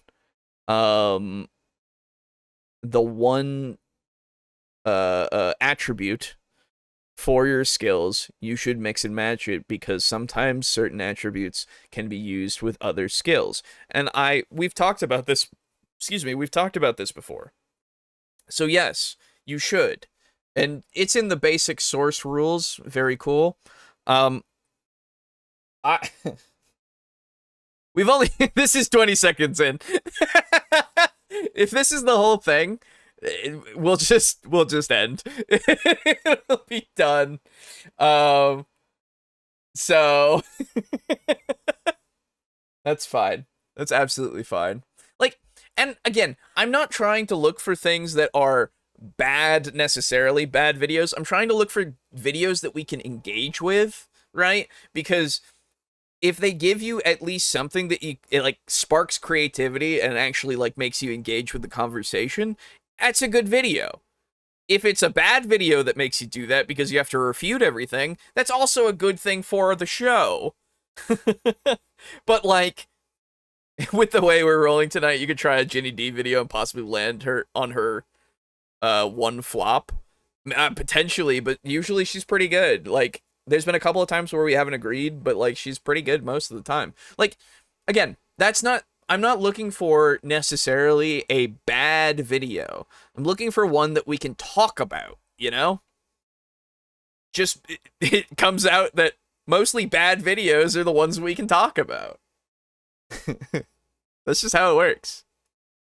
Monks, right? Monks are well-trained fighters. They should know how to trip someone. Now they're doing it less like they're wrestling to the ground, and they're doing something more technique based, where they're doing a judo throw, for example. They're not using their strength, they're using technique. But if you don't allow your monk to switch their skill point, they have to use athletics, and they've definitely dumped athletics to make the rest of their build work. So if you don't switch up the skills, you can end up with monks who can't trip people. True. Okay, yeah. It's in the description. If you want to watch the rest of this video as well, go in the description. Want to try the Esper the Bard video about alignment? No, I'm good. It's fine. I think we'll end it there with video watching tonight, because we aren't finding something that's not going to take the first video was at least something. I will say that took an hour or so. So like, it's not like it's all been, you know, nothing, but like, at least what I will say is that one's fine. That video, called, what was it called? You need to change your skills, it's in the rules. That one's at least helpful for people that didn't know that the rules even said, hey, you can do this, but it's also helpful for people that, you know, never even thought about it, right? Like, that's at least something. There's value there, and it's short. It's less than 3 minutes. You could send that to somebody and be like, hey, this is a thing that's actually, like, part of the rules, if that matters to you, right? So that's something. The damage doesn't matter one actually kind of infuriates me, like, a lot, because it's just lying. And I've at least shown you that, so that's great. Thank you, Pack Tactics, again. Oh, by the way, again, for the other one, it was D&D Daily who did the less than 3 minute video. That's fine. That seems good. So hopefully they do better stuff as well, like, than the other stuff that we've encountered. The 10 DM tips that almost destroyed my game. Again, interesting that that's like the content that's out there that's doing fucking gangbusters, apparently, because if we're just gonna go and say, oh, look at this crazy thing, then great, you know? At least with, like, the 44 rules, right, that came out, there was some things in there that were, like, genuinely bad, and then genuinely, like, were fine, right? And it was interesting to sort through them and kind of speculate and figure out what was going on with them. But, like, with those ones, I literally, like, these 10 fucking quote-unquote tips, it's like, oh, you just listen to, like, the quietest people. Sorry, not quietest, the loudest people in the smallest group of our hobby. Great, good, thank you. That's incredibly helpful. Very cool. At least with the 3 reasons D&D combat feels slow, we had something to talk about. At least we did with that. Thank you, Earth Moat. It wasn't a lot, don't get me wrong, but I just don't, there was something there that actually let us take time. And again, all these videos are going to be in the description, so if you have anything that you can think of about them and, you know, want to tell us about, or if we fucking miss something in these videos and you're like, oh, look at this fucking clip, you can absolutely go and find it and send it to us and all that with a timestamp and everything.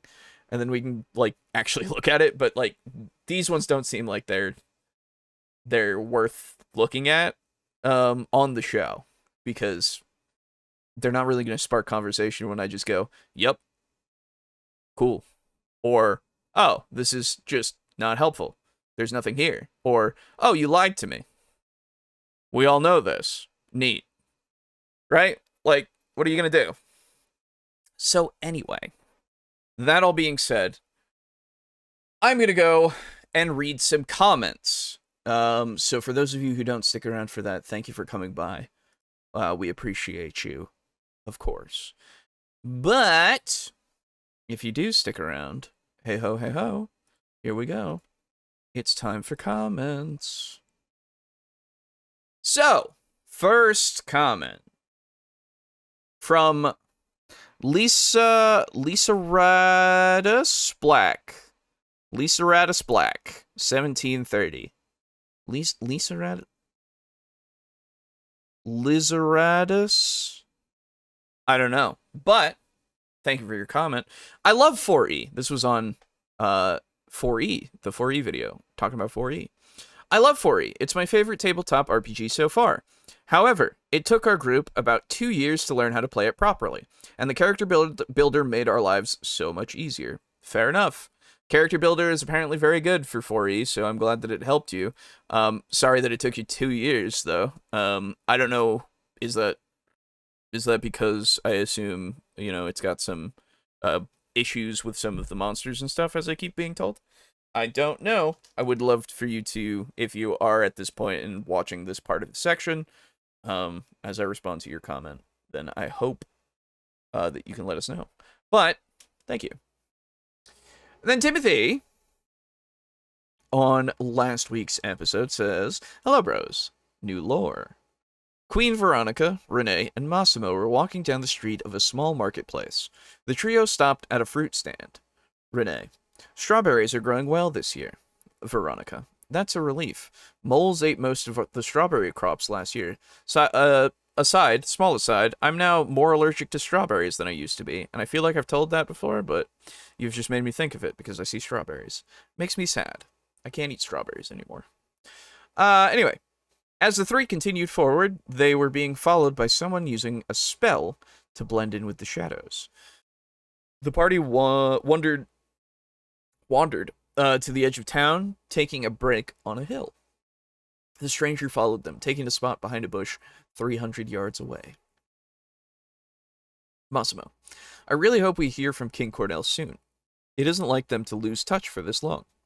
Veronica: True point. I'm starting to get worried, but it would be a wild goose chase to try and look for them right now. The swampland is huge, and we can't risk more of our army's resources without a good heading. Renee: Well said, my queen. And on top of that, the kingdom needs us here. The king would want us to put the subjects first and trust him to bring home glory.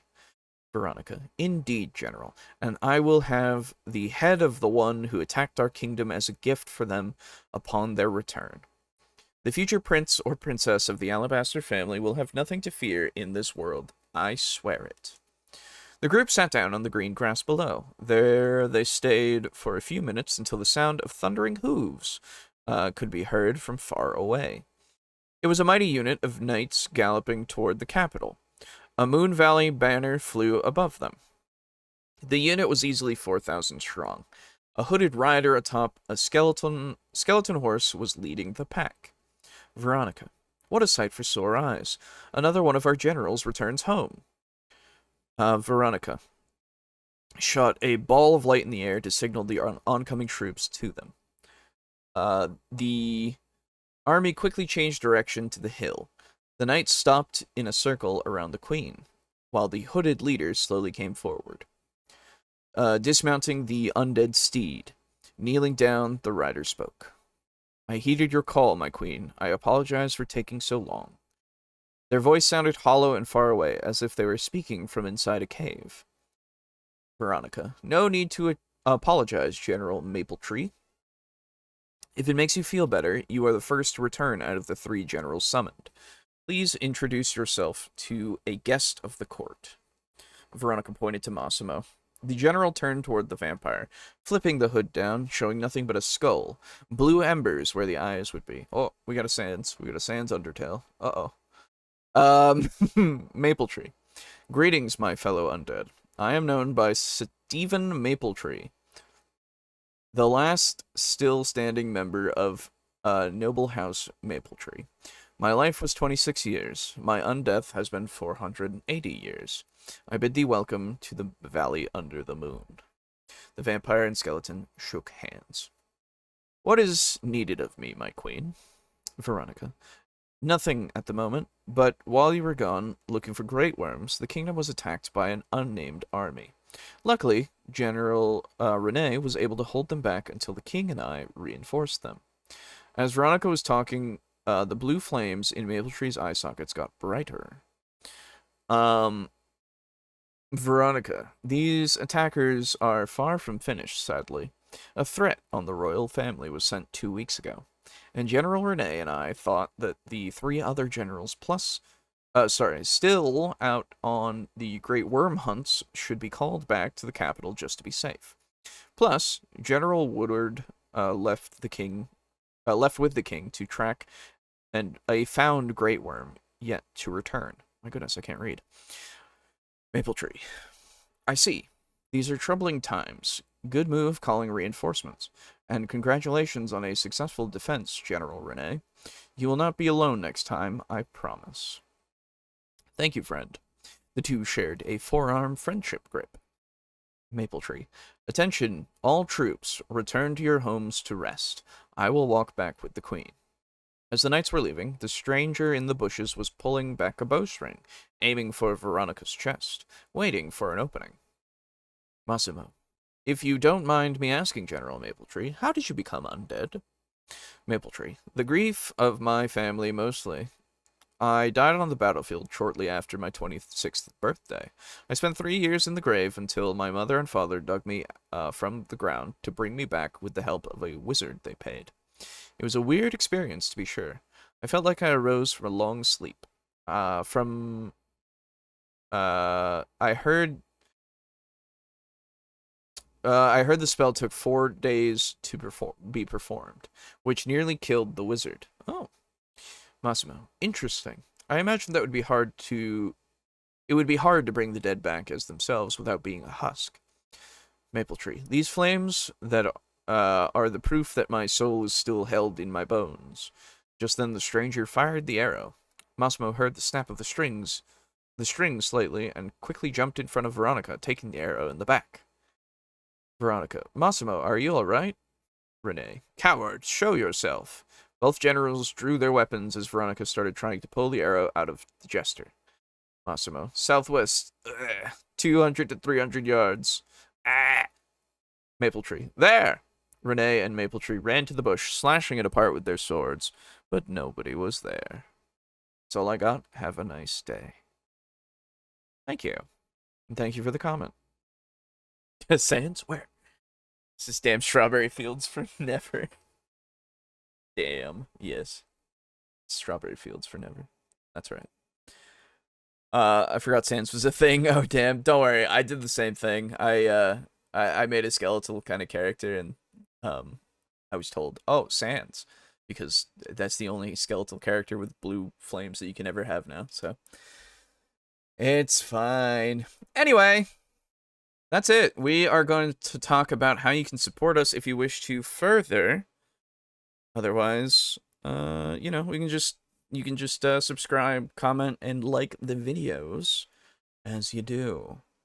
Anyway, over here we have a website, TableTalkD&D.us. And if you go into the Support Us Further page, you can find this here. The website is in the description. Please go and visit it sometime, potentially, if you wish to. If you don't want to, that's fine too. But firstly, on this Support Us page, we have the Patreon and the Ko-fi. Good old patreon.com/TableTalkCrew and ko-fi.com/TableTalkCrew. Go over there, and you can become like one of these lovely people to become a table flipper for as little as $1 a month, up to you. And, yeah, a big thank you goes out to Draco Kraken, Rick Aki, Rico, and Steely for being in Tier 4, the highest tier. Thank you very much. And then a thank you goes out to Crimson Rose for being in Tier 2, and a thank you goes to our Tier 1 contributor. Thank you so much for all of your support. things are coming because I've actually ordered them, so they are nearly here. That being said, if you go over here and see our fourth wall shop, you can see all the dice and other things that we have available. If you go into the actual fourth wall shop, look, dice, custom dice. I will send them to you in a little baggie. There's the profile coasters for each of us, including Brogan, or No-Nat-Ones as you might know him. Add him to your collection. There are 4 of us, if you wish to, of course. The mug, there's an 11-ounce and a 15-ounce variety, and the mouse pad, the small mouse pad that you can take with you. It's like a travel mouse pad in a way, kind of. Anyway, you can go and get that if you want to as well. Up to you. Bunch of different stuff. Soon, very soon, the keychains will be here, and you will be able to see them. I'll have a whole little segment for it before we continue with doing stuff when it actually comes. But yeah, I've ordered the others that I've needed to, so all 3 of us are gonna have little keychains that you can get. So get excited. As we continue on, of course, you can go and donate to our PayPal directly if you wish to. That's a direct way to give us some money if you wish to. As well as using our link here to go over to Humble Bundle. Lovely Humble Bundle, where you can utilize our link in the description, or that link, to buy whatever you want from Humble Bundle. It gives us a little bit of a kickback, and right now, let's see. We have... Oh, RPG Maker stuff. Oh, there's some board games, actually. That's pretty cool. Ooh, this has Bomb Rush Cyberpunk in it. Hell yeah. I love that game, actually. Sorry, I love that soundtrack. The game itself is good, but, like, the soundtrack is what I listen to all the time, so, I would recommend that for the soundtrack. It's got a game that comes with it. It's pretty cool. Let's see if there is any TTRPG stuff. The Witcher TTRPG is over there as well that you can go and get if you're interested. Ooh, the actual comics that actually might be more interesting than Godzilla vs. Kong the movies, because those are shit. Anyway, Aiden and I watched those, and I still have the recordings of us watching those. I gotta get to making those and getting them out one day. So yeah, link in the description, link on the website, go over to Humble Bundle. We also are affiliated with Drive-Thru, so Drive-Thru RPG Fiction Comics cards. Drive-Thru RPG being the one that we are most affiliated with because of RPG stuff. If you use the link in the description or in the on the website, within 15 days of clicking that link and you make a purchase, you give us a little bit of a kickback. So go over and utilize that if you're going to get anything for your RPG comic, card, or books, fiction, needs. A lot of good stuff on here. A lot of official stuff, a lot of unofficial stuff. Look through it. There's stuff that's under $5 even. So, yeah. Go and up your library of TTRPG things. That's it, everybody. That's it. Let's fucking do it. Let's fucking end it. Apologies for the second half being so, varied, is the kind way to say it, with the content that we covered, but, it's all in the description for you to go and look at, if you have any interest in any of the things that we didn't fully cover.